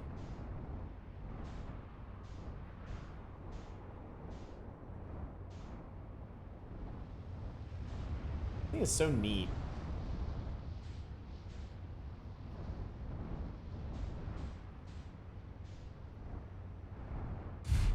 Doink.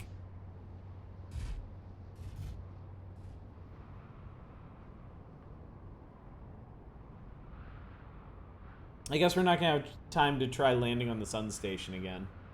Ah, well. Eventually need another piece of data, I think is in the log if you want to use the time well. Oh, the coordinates? You nap in your ship? I don't know, I never tried. Is there a spot for peaceful contemplation?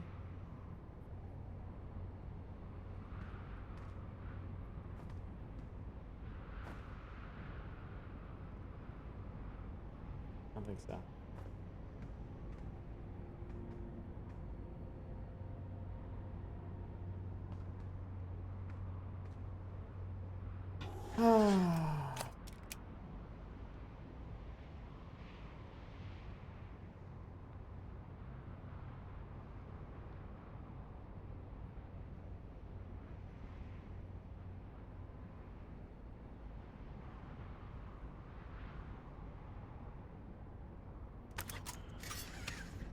Wait.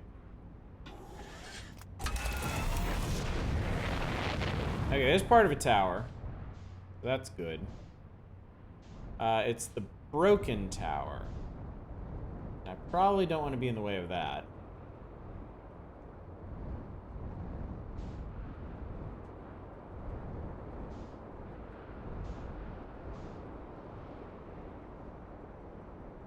Just a tiny solar system go by makes you feel kind of giant and terribly significant, huh? Wrong way there. Ah, here we go. Okay. Alright, found it. Now I only kind of sort of remember how this works.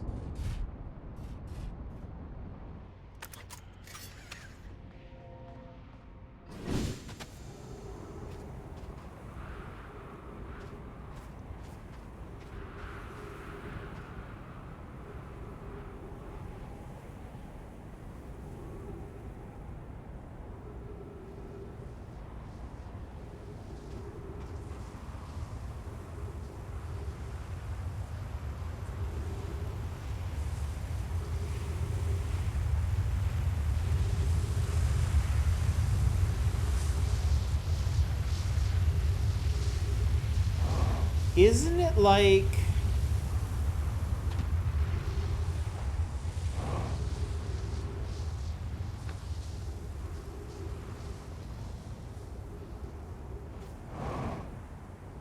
How does this work?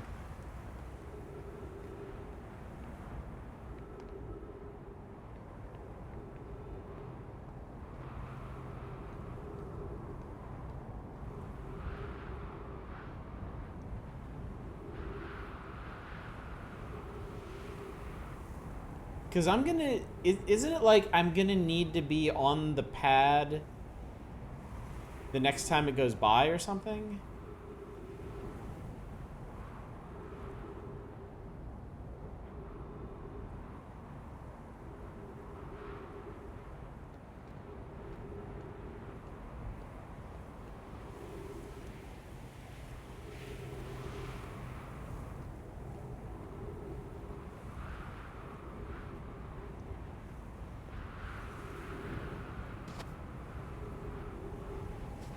Could be to hide in when it goes by soon and gets sucked out before you can teleport.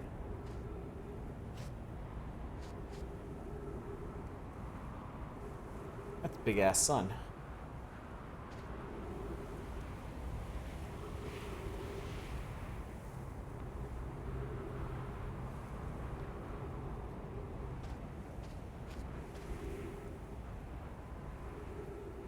I'm gonna step out of the cubby onto the pad right when the pillar is centered on the pad.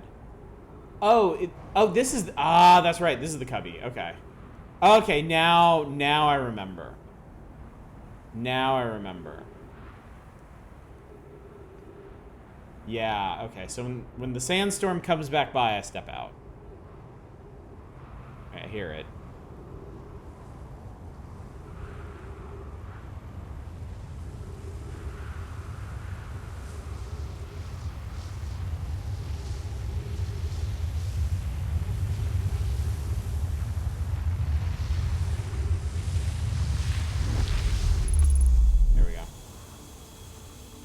Okay. And then this place...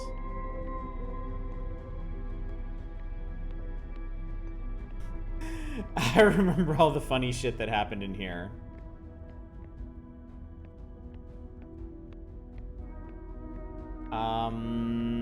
What was it?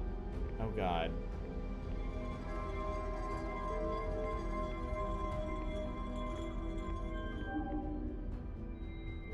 Go on.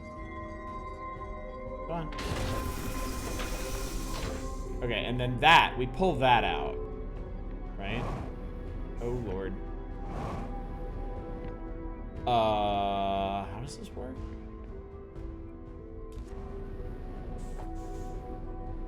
Oh god. Oh god. Oh god, this is nauseating. Turn off the gravity. How do you turn off the gravity? Where is the gravity? The hell am I doing?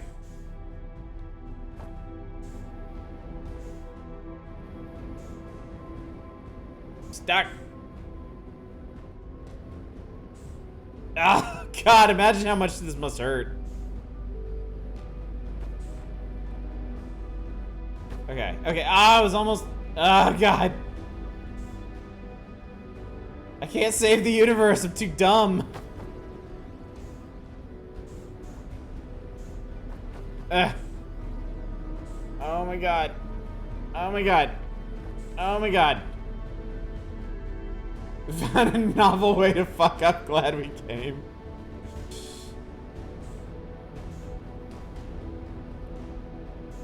I can't do it.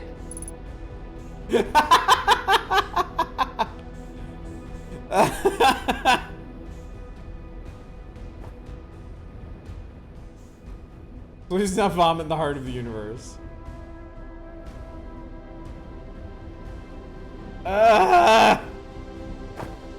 Jesus fucking Christ. Okay. How... Oh, this is gravity, isn't it?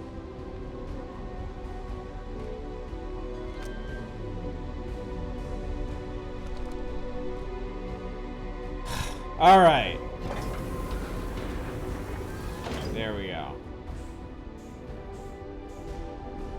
Wait. God damn it! The fuck back up there! Alright. Give me your thing. It. Alright. Warp core gotten.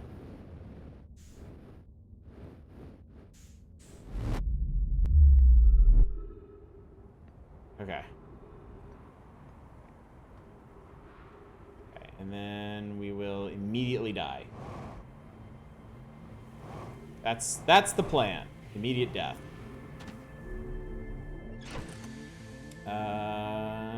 Refuel? Okay. Alright. Buckle up, chat. Yeah, here it comes.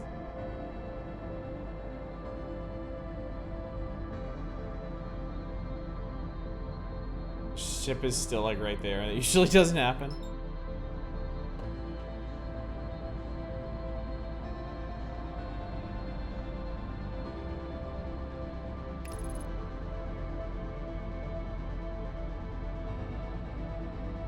Time to fucking die to an angler, yeah.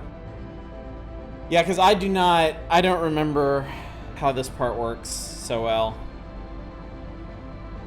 I remember you absolutely cannot allow the anglers to see... You absolutely cannot do anything when the anglers are around. I remember that.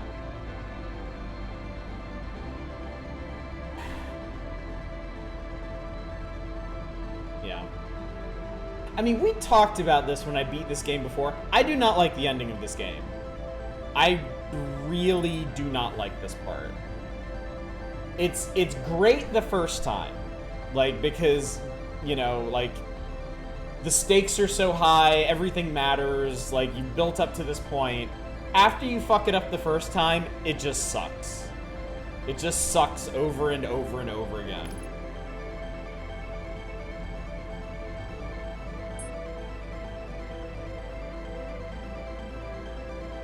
Drift into the transition, stay hands off. Oh, shit. Hang on. Okay. Alright. Alright, I'm not touching anything.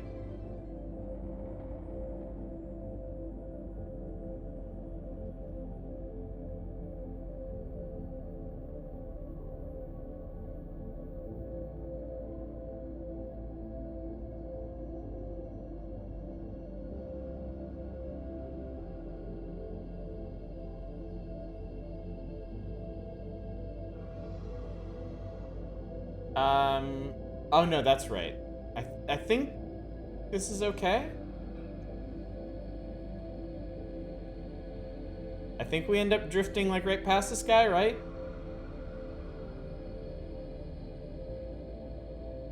Or am I gonna bump this guy? This is the bad thing? Hands off and find out? Okay. I think we might die here.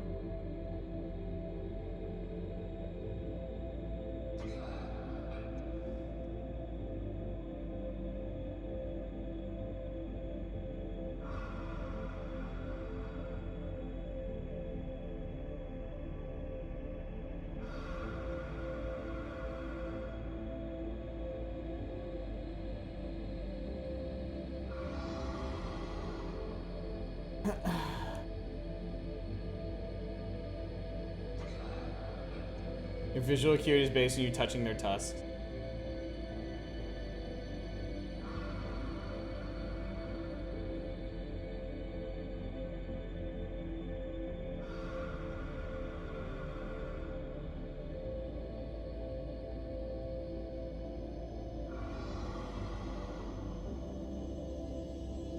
You can rotate the ship freely.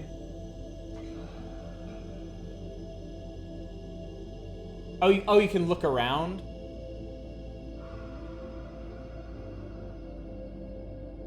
So we don't seem to be going anywhere in particular. And it doesn't sound like we're very far from that thing, so...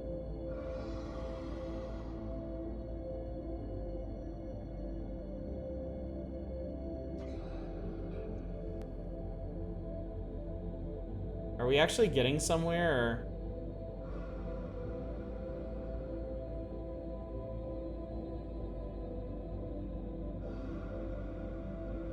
You need to rotate the ship.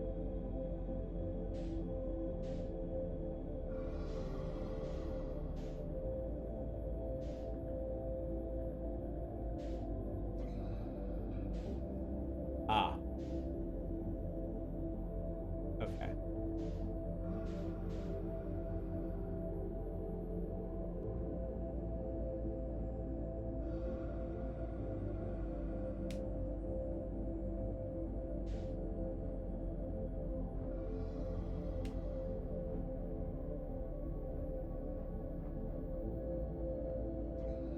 Go into that and do not touch the controls. Okay.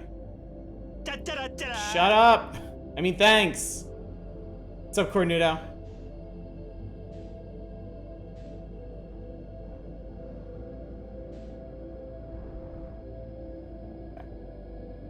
Alright, I'm not touching anything. Not touching anything. Did you get very lost on your way, The Stranger? So, Cornudo, if you can believe it, we actually beat the DLC. I finished the DLC, and then folks wanted me to beat the game again because apparently the ending is different after you beat the game, or after you beat the DLC. So we're seeing what's happening.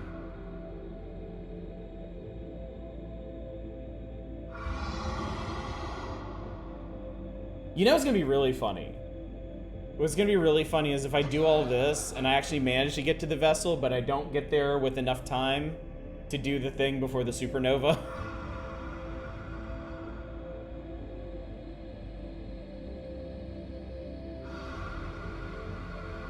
That's my prediction now.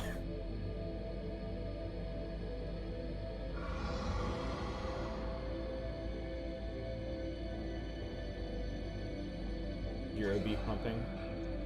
Once the breathing fades, you can feather the thrust.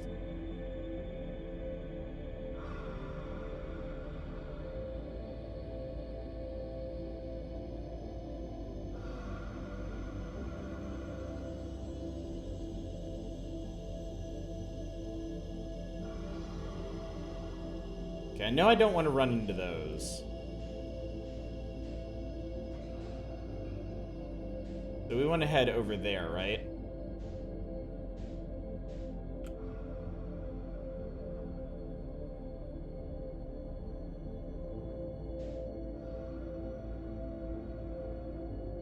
Okay. Space, no one can hear you rotate. Da-da-da-da-da. Do it good. Thank you so much for subscribing for 2 months.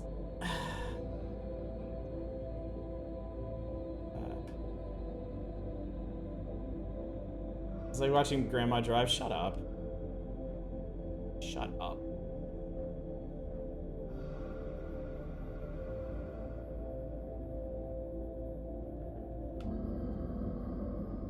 God fucking shut up. What the fuck? No, why? God damn it. You are dead.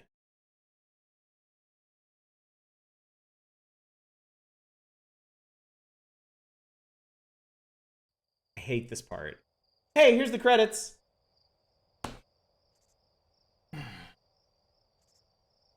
Did you touch the controller? No, not then.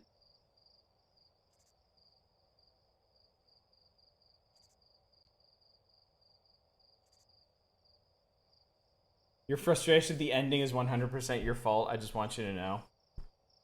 That one only spawns if you got the core.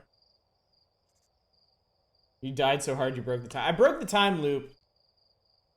And then I died, so.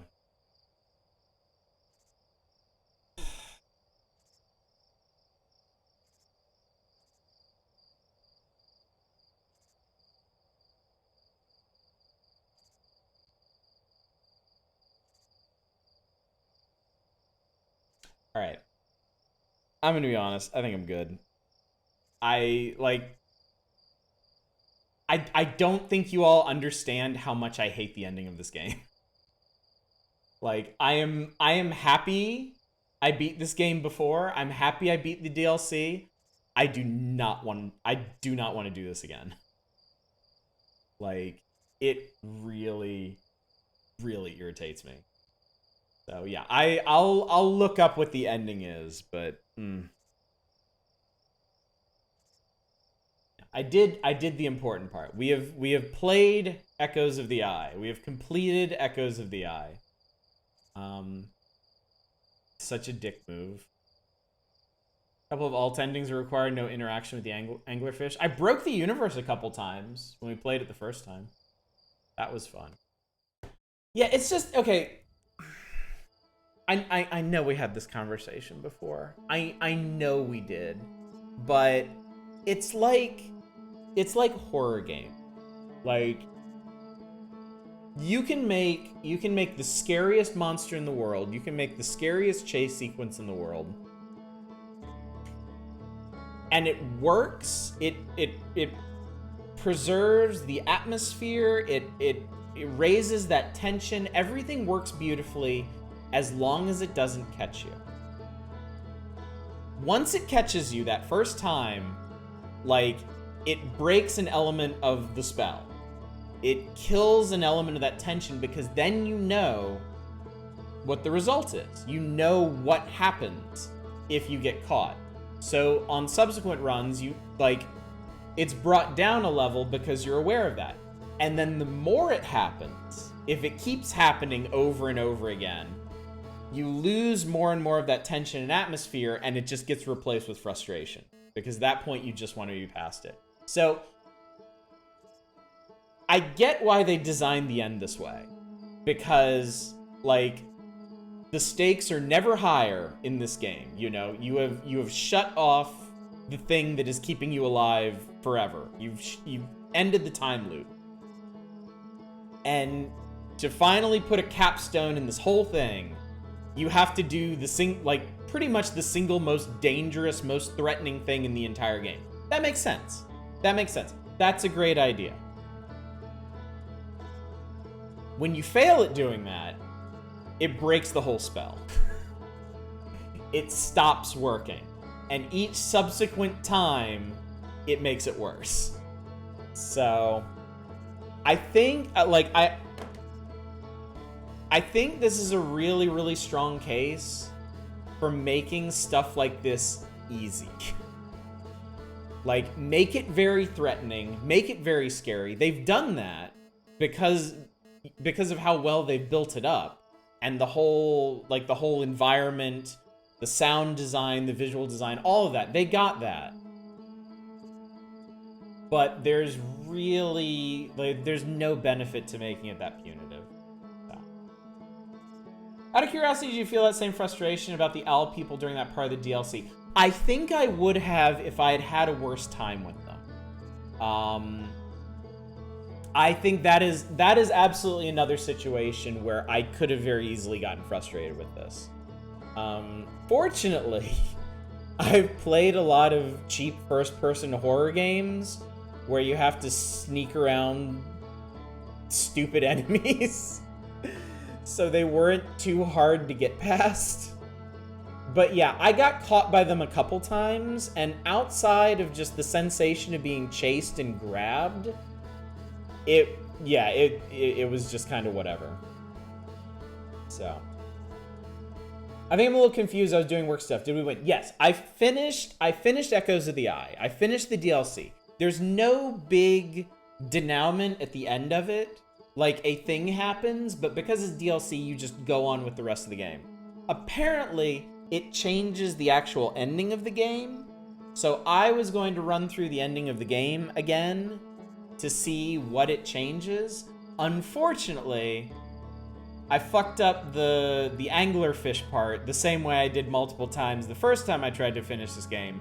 And at this point, I'm just like, I'm over it. I don't want to do it anymore.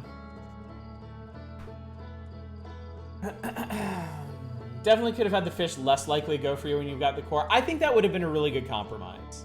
I think that would have been a really smart thing, because surely at that point, people have been eaten by the anglerfish over and over and over again. So they know to be careful. I mean, it wasn't like I wasn't being careful. I think I just got really, really unlucky with a tiny thruster at the wrong time. So, before I forget, are you still planning to stream on Thursday? Yes, yeah. I will be streaming, yeah, all this week. No, not taking any holidays or anything. So, we'll be doing the Power Hours on Thursday night. So. Surprised at the owls shutting off their lights when they reach where they last saw you and persisting in their pursuit of you for so long. Sneaking bit gave you your only real scare of the DLC. That was the only bit you got slightly annoyed at. Just ran through at the end and managed to make it work. Yeah. I don't... Dama was here last night and was saying that she figured something out about the owls that made that a lot more manageable. I don't think I figured that out, but kind of in a similar way to the anglerfish, like keeping your light off and then just like blinking it just to figure out where you are seemed to work pretty well for getting past them. Found a good way of handling that room. It did need the drop the lantern trick to scout effectively. To make the anglerfish easier for that run with the core, having the core not having a safety net pass experience creates enough tension. I agree. Yeah, I definitely agree. I got an achievement for getting caught by an owl while outside the lantern's influence. Yeah, me too. The oof, ouch, oh my bones one. I think that one's hilarious. I love that. For you, a lot of the potential frustration with the owls is dispelled by how funny the result getting caught was. Kind of really, yeah. We were talking about that last night, Deranged Dan. I really like the way they did the owls. I really like how when you first get on the Stranger, and the first couple of slideshows you watch actually makes them seem pretty creepy. With how vehemently they react against the eye once they learn more about it. Them burning their own buildings. Like all the artwork of them is like super creepy for whatever reason. I guess that's just their aesthetic. And then when you first go into their virtual world, it's very threatening. Like all those weird sounds, and then when you realize that they're actually in there, like it's played up really ominously. And then when they're wandering around, you know, like the sound design is just incredible. It really heightens that tension. But yeah, then when they grab you, like especially even when they grab you, it looks like they're gonna eat your fucking head. They're like, and then he just blows your lantern out. I love that. I genuinely love what they did with the owl people. They did a really good job of building them up to seem super threatening in a very natural way. It didn't feel artificial at all. When they're actually pretty okay dudes. They just don't want you there. Yeah, the interaction with the owls is very well designed. I totally agree. Having mouths instead of beaks adds an interesting little bit of weird. They remind me, what was it? Was it Channel Zero that had like the monster that was made out of teeth?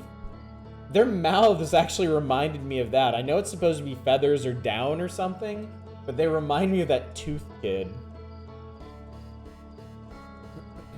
Yeah, they really just want you out of their VR. Yeah, and they're big too. You feel like kind of like a tiny child running around in the Stranger. Okay, dudes, they locked up a guy for forever. I mean, I don't know how their whole belief system works. I can't properly judge them for that. I'm glad we let him out and made friends, at least. That was nice.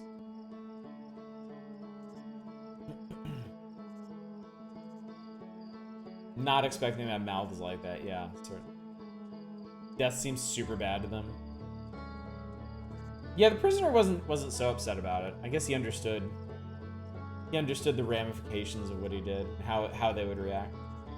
Remind you of the aliens from the Dig? I don't remember the aliens from the Dig. It's been so long since I last played that. But yeah. Anyway, my personal frustrations with the ending of the normal game aside, Echoes of the Eye was fantastic. It was an excellent expansion of the base game. Everything on the Stranger was really, really interesting. The whole way it was structured. You know, I love that every planet in Outer Wilds, and like even stuff like the Comet, has its own gimmick that has to be worked out. And I thought the Stranger had like a really, really good one. with having to time things around the dam breaking. And all the light-based technology was just super, super neat. There's just a ton of really interesting concepts in it. So it almost feels like an evolution of what's in the original game.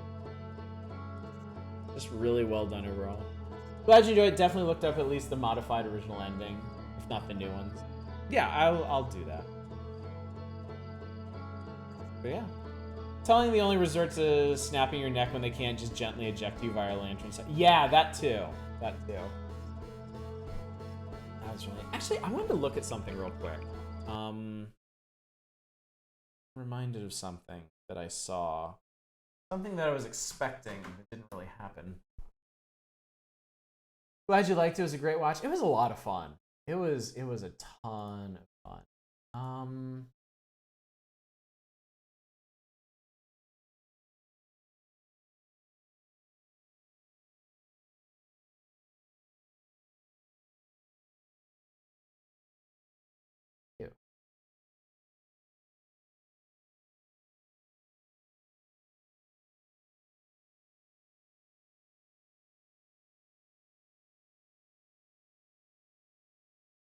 Oh, okay.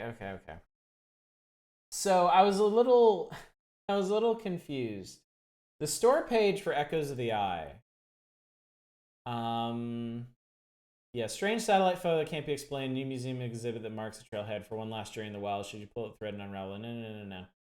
I didn't realize that in the description for this, the next two paragraphs, if you count them as that, are actually pulled from the description of the main game. Newest recruit of Outer Wilds. What lurks in the heart of the ominous dark bramble? Who built the alien ruins on the moon? Can the endless time loop be stopped? I thought that was actually part of the description for Echoes of the Eye. So I thought it was going to tie into the stuff in the solar system more than it actually did.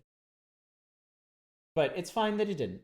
It's that was just something that kind of confused me the way the store page was written for it. But yeah. Parthian space program has detected an anomaly that can't be attributed to any known location in the solar system. Grab your flashlight, prepare to illuminate the darkest secrets of the outer wild. So yeah.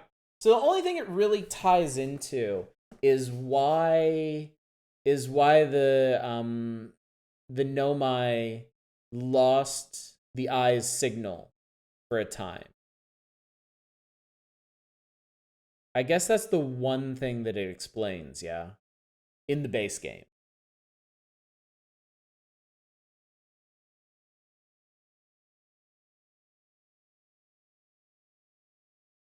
I forget. Did the game ever explain what Dark Bramble was or where it came from? Or is that one of those things that's just like it's a big weird universe?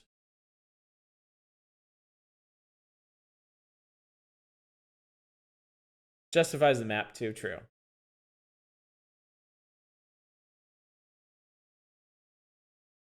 It grew from a planet. I guess more specifically, does it have any connection?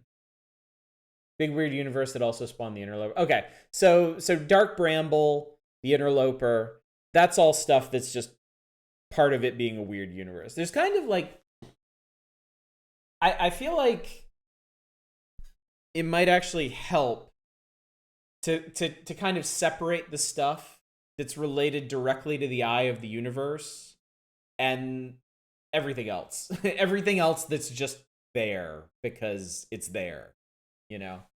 Because so much of the story stuff is focused on the eye of the universe and like its effect on things, and like all the quantum stuff is directly related to the eye of the universe because that's kind of how you get there, right? But then other stuff like Dark Bramble and the Interloper and like Ghost Matter and stuff, none of that is directly related to it. You can actually see in a couple of the Stranger slides a depiction of the solar system with the pre-Bramble planet. Oh, I didn't pay any attention to that. That's interesting.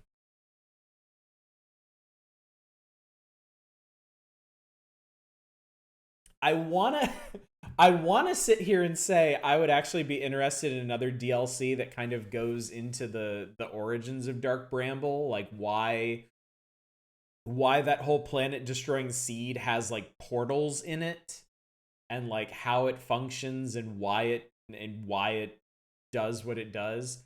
But I'd be lying because I never want to see those fucking anglerfish ever again. Yeah, the oops all anglerfish DLC. Yeah. Yeah. If we could somehow get that story without any anglerfish whatsoever, I would be down. But if they I'm calling it right now. If they do that, if they do an oops all anglerfish DLC, I'm not playing it. I don't care how badly y'all want it. I'm not doing it. I feel like it's okay for someone to remain mission. Yeah, of course. Of course. Yeah, I think if anything that actually adds to the setting. That there's some things that just exist because they exist.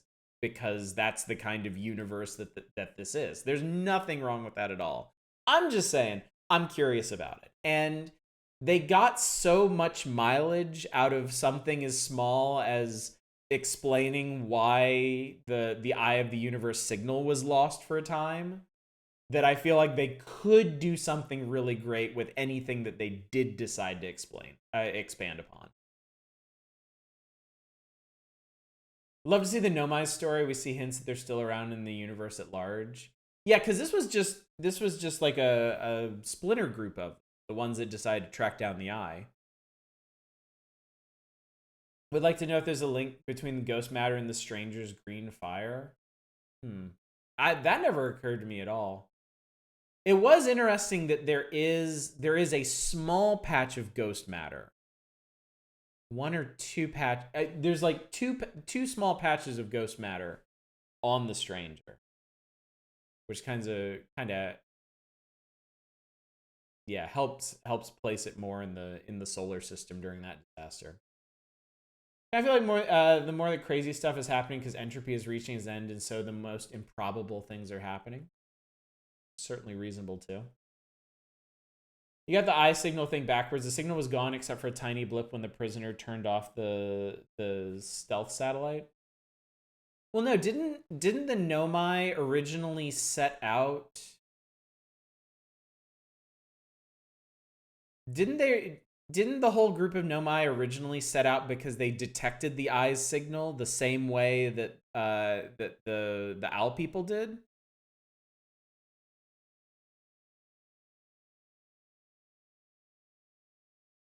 They were just cruising? Okay. Doing normal exploring, cataloging things. I was just thinking back to when we were explaining the plot to the prisoner, and we were showing them the Nomai detecting the eye the same way that his people did. That's why they did the emergency warp right into the bramble. Definitely hope the makers of this game do more, but I think it's time for a new setting, if so.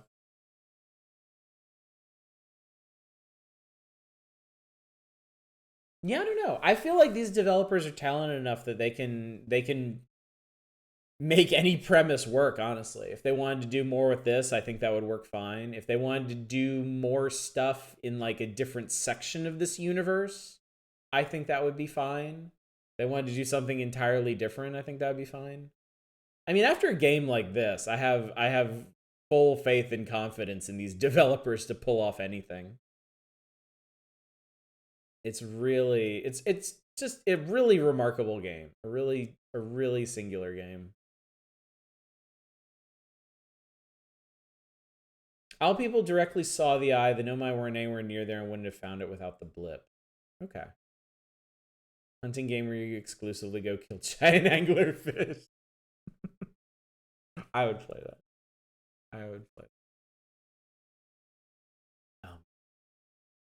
Anyway, I think this is as good a place as any to stop for the evening. We accomplished what we came here to do.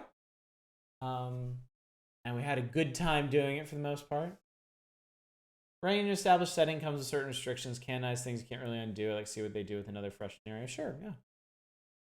Thank you for the interesting stream, Oddish. I don't like to chat in streams I can't contribute to. Your intelligent streams are... Oh, well, thank you, Hand of Stand. I really appreciate that. I feel like that's very, very, very high praise. Not just for me, but also for the rest of chat. And the community that we have here.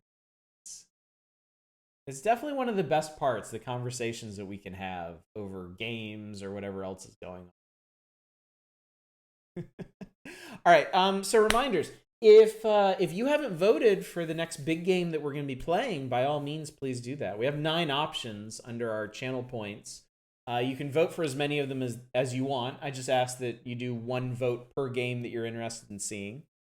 That vote's probably going to run until the end of Saturday's stream this week, and then I'll announce the winner, and then we'll start that game. I'm planning to start that game in December, actually. Next week, I got stuff that I want to do, but then after that, we'll start on what gets voted in. Makes me end up in interesting... Nihilism is cruel, but it makes me end up in interesting places like this. The votes continue like how I saw the initial votes going. I think I have a guess about which one is winning. There is a clear winner at the moment. The vote is not over. There is at least one other game that's close enough to unseat it. But yeah, there's some definite front runners emerged. Has Oddish played The Forgotten City? No, I haven't. And you are not the first person to mention that either, Oxark. One of my coworkers actually played Forgotten City and really, really liked it and recommended it to me. So that might be something we do in the future. Just looking at it, it reminds me a little bit of a more sane version of The Council, which is a game that I regrettably played off stream. And that's one of my great streaming regrets, is that I didn't do The Council with all of y'all, because I think you would have been really entertained by that. That game is bug fuck. And I enjoyed it specifically because of that. Don't actually know what Forgotten City is. It's a narrative-based adventure. It's a mystery set in an ancient Roman city. I think you're trying to figure out what happened to it, what will happen to it, what's going to happen to it.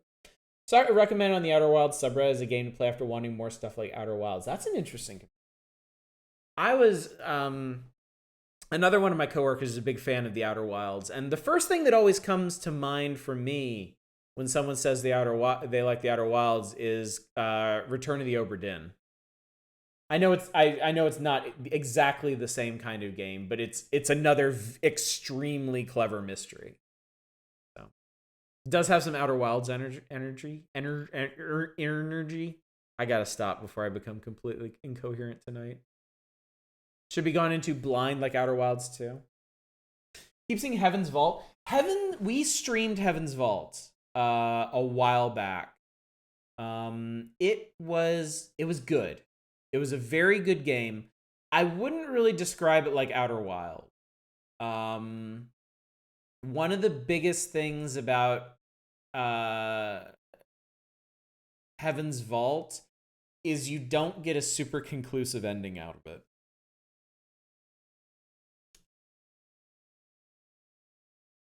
Yes, Obra Dinn is great. Yeah, definitely take a look at Heaven's Vault. It's very interesting. If you like language puzzles, Heaven's Vault. If you like language puzzles and unique settings, Heaven's Vault is really, really good.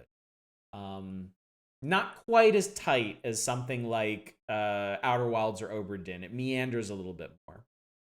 Was that the Sandy Planet? That's the one where we played the lady with the robot, and we had that ship that would fly through the rivers of space, and we were trying to figure out why the rivers were drying up. Yep, that was it. Also, Disco Elysium for a good minute. Disco Elysium is just incredible. Disco Elysium is probably the best written game I've ever played in my life. I think Disco Elysium stands well enough alone without comparison. I think Disco Elysium feels a lot more like somebody taking like an Infinity Engine RPG and ripping all the combat out of it and just like writing the shit out of it. Yeah, that was the one where we worked out what words meant. Why do you keep invoking Jericho? Jesus Christ. You can see the comparison to Outer Wilds, very different take on a similar base concept. I I guess I can kind of see that, yeah. I wish there were more games like The Outer Wilds, because we had a blast streaming the original game. We had a blast streaming Echoes of the Eye. I wish, I mean, if I was the kind of person to like settle down and like focus this channel on streaming one kind of game, I think Outer Wilds likes would be a really worthy subject for that, but unfortunately they're few and far between. I mean, it is surprising. It's hard to get this level of quality out of a game. You need just uniquely talented developers. Someone has to invoke Jericho. People need to know. Invoke Undying instead. That's the interesting. All right. They just need to learn speedrun Outer Wilds. No, absolutely not. Actually, I feel like in a sense that'd be like the least interesting speedrun, because it's just that last sequence. You spend the whole game learning enough to figure out the last sequence, and then you do the last sequence. Yeah, exactly. If you know everything is like 5 minutes long. And if you don't suck around the anglerfish like I do. Some fun gimmick runs. All right, before I get too rambly. Oh, schedule. So yeah, since we beat this, I had set aside tomorrow night to keep playing this. Obviously, we're not going to do that. So tomorrow night, we're going to take a look at... I'll show you what we're going to take a look at tomorrow night. It's called Undungeon. It is a... God, fucking embedded streams. I hate them. Undungeon is a gorgeous action RPG driven by intense real-time combat and immensely rich science fiction story. Travel between dimensions and change the world around you in an attempt to reconstruct the shattered multiverse. I got a key from this, from the developers.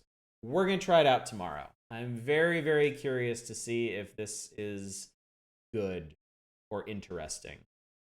Does it say Blent? What are you looking at? What are you looking at?